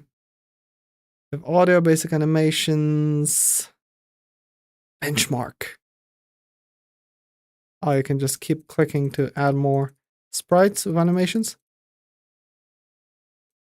There's no like, oh wow, this is really bad performance, but maybe because I'm running on Firefox based stuff and with, I mean, it shouldn't matter really. Okay, so they have actually, wow, a lot of examples, holy moly. A router of multiple worlds, rendering of text, interactive particles. Ah, okay, I can drag and it just spawns particles many times. Okay, that's fun. Yep. Joins, gear joins, and other stuff. Alright, let's get out of here. What else is awesome here? So we had client web app applications, server frameworks, which are kind of disappointing. Web frameworks for a little bit more, I guess. Rapid open hardware development framework. Oh, interesting. Cross-platform development, game development, animation, templating, database, package managers. Vendors injection, nice. Validation ORM. When was last updated? 2 years ago, readme. Okay, so this was updated last 2 years ago. Holy moly. Is there one that's more up to date? 9 years ago. This is sketchy.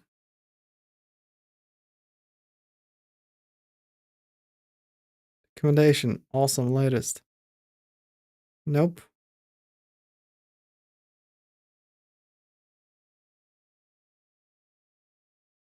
Huh. I don't know. I don't know how to search for popular stuff. What if if we're going to go to not awesome packages? I just want to go to pub dev. Is there like popular packages? Trending packages. There we go. View all. Can you search for trending? Yeah, let's say server. Server training. Query string relic. Lightweight flexible well web server inspired by shelf for build. Oh dear.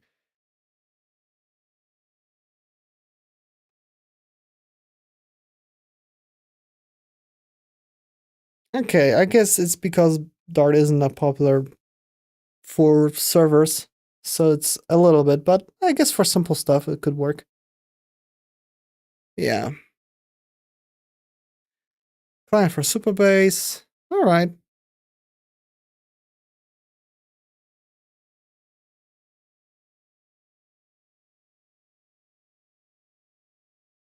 Looks like Dart got none. What do you mean, none of what?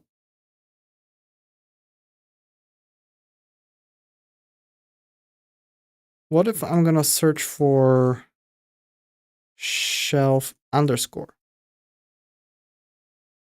Course headers, test handler.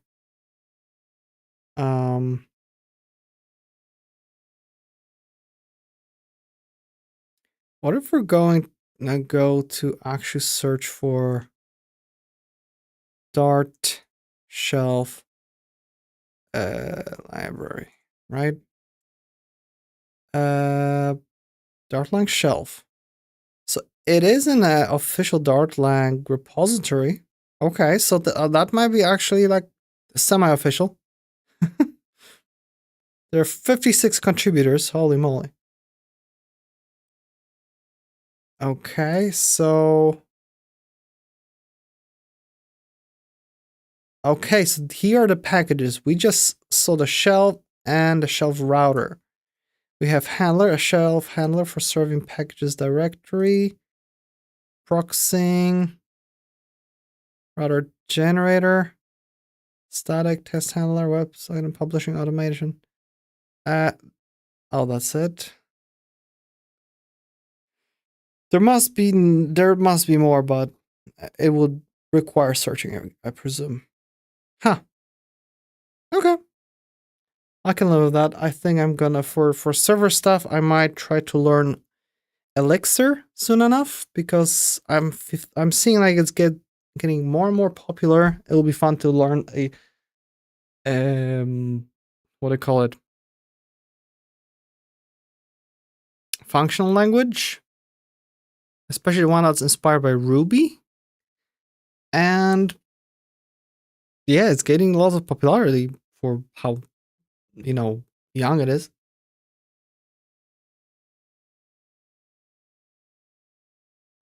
Apparently really good for server stuff. Oh, Spin says fully featured web framework. I mean, yep, I guess not in Dart. But that's not the goal here. But okay, so we can do something like that, and I guess next time we'll just continue learning, go a little bit more into classes, and as we learn, we'll try to build something out here. I'll think of what we can build out as a little tiny web app or something. Not app, just server. Just curious to see what we can learn about it, because language-wise, I kind of like it, it has fun features. So I would like to see how we can actually use them, because I'm a big fan for things like extension methods. That's like the best feature language can have, in my opinion. And there were a few other things that I really liked about the language. So yeah, I want to see it in practice. I want to see how it works. Like when you're actually coding and doing things, because from how it's structured, I can see that it's, familiar for me. Not only from syntax, but also, okay, that's how we can import stuff. There are no like weird restrictions. So, yeah. And CPN says, look into Zig someday. You might not like it, but I'm curious, what do you think? I looked into Zig several times. I was tempted to go deeper into it. But then, I'm realizing, okay, this is really, really low level. This is like, C level type. And as much as I would love to do something like that, at the same time, I'm like, I don't really have a good use for it. I don't know, maybe in the future, if it's decent for something like if it's gonna have decent like microcontroller support, it'll be fun, but then it would need to have lots of libraries and that becomes a mess. So I don't know. I like Zig for what it is and what it's doing. It's just I don't have that much use for it, unfortunately. Yeah. All right. So I think I'll be finishing for today because I'm just starting blabbing and I run out of energy. It's getting late. So yeah, let's just close this one. Let's close this one and we're good. All right. Thank you for hanging out with me, CPN. And if there's somebody else there, thank you for hanging out. And thank you for watching. And I'll see you probably somewhere next week. All right.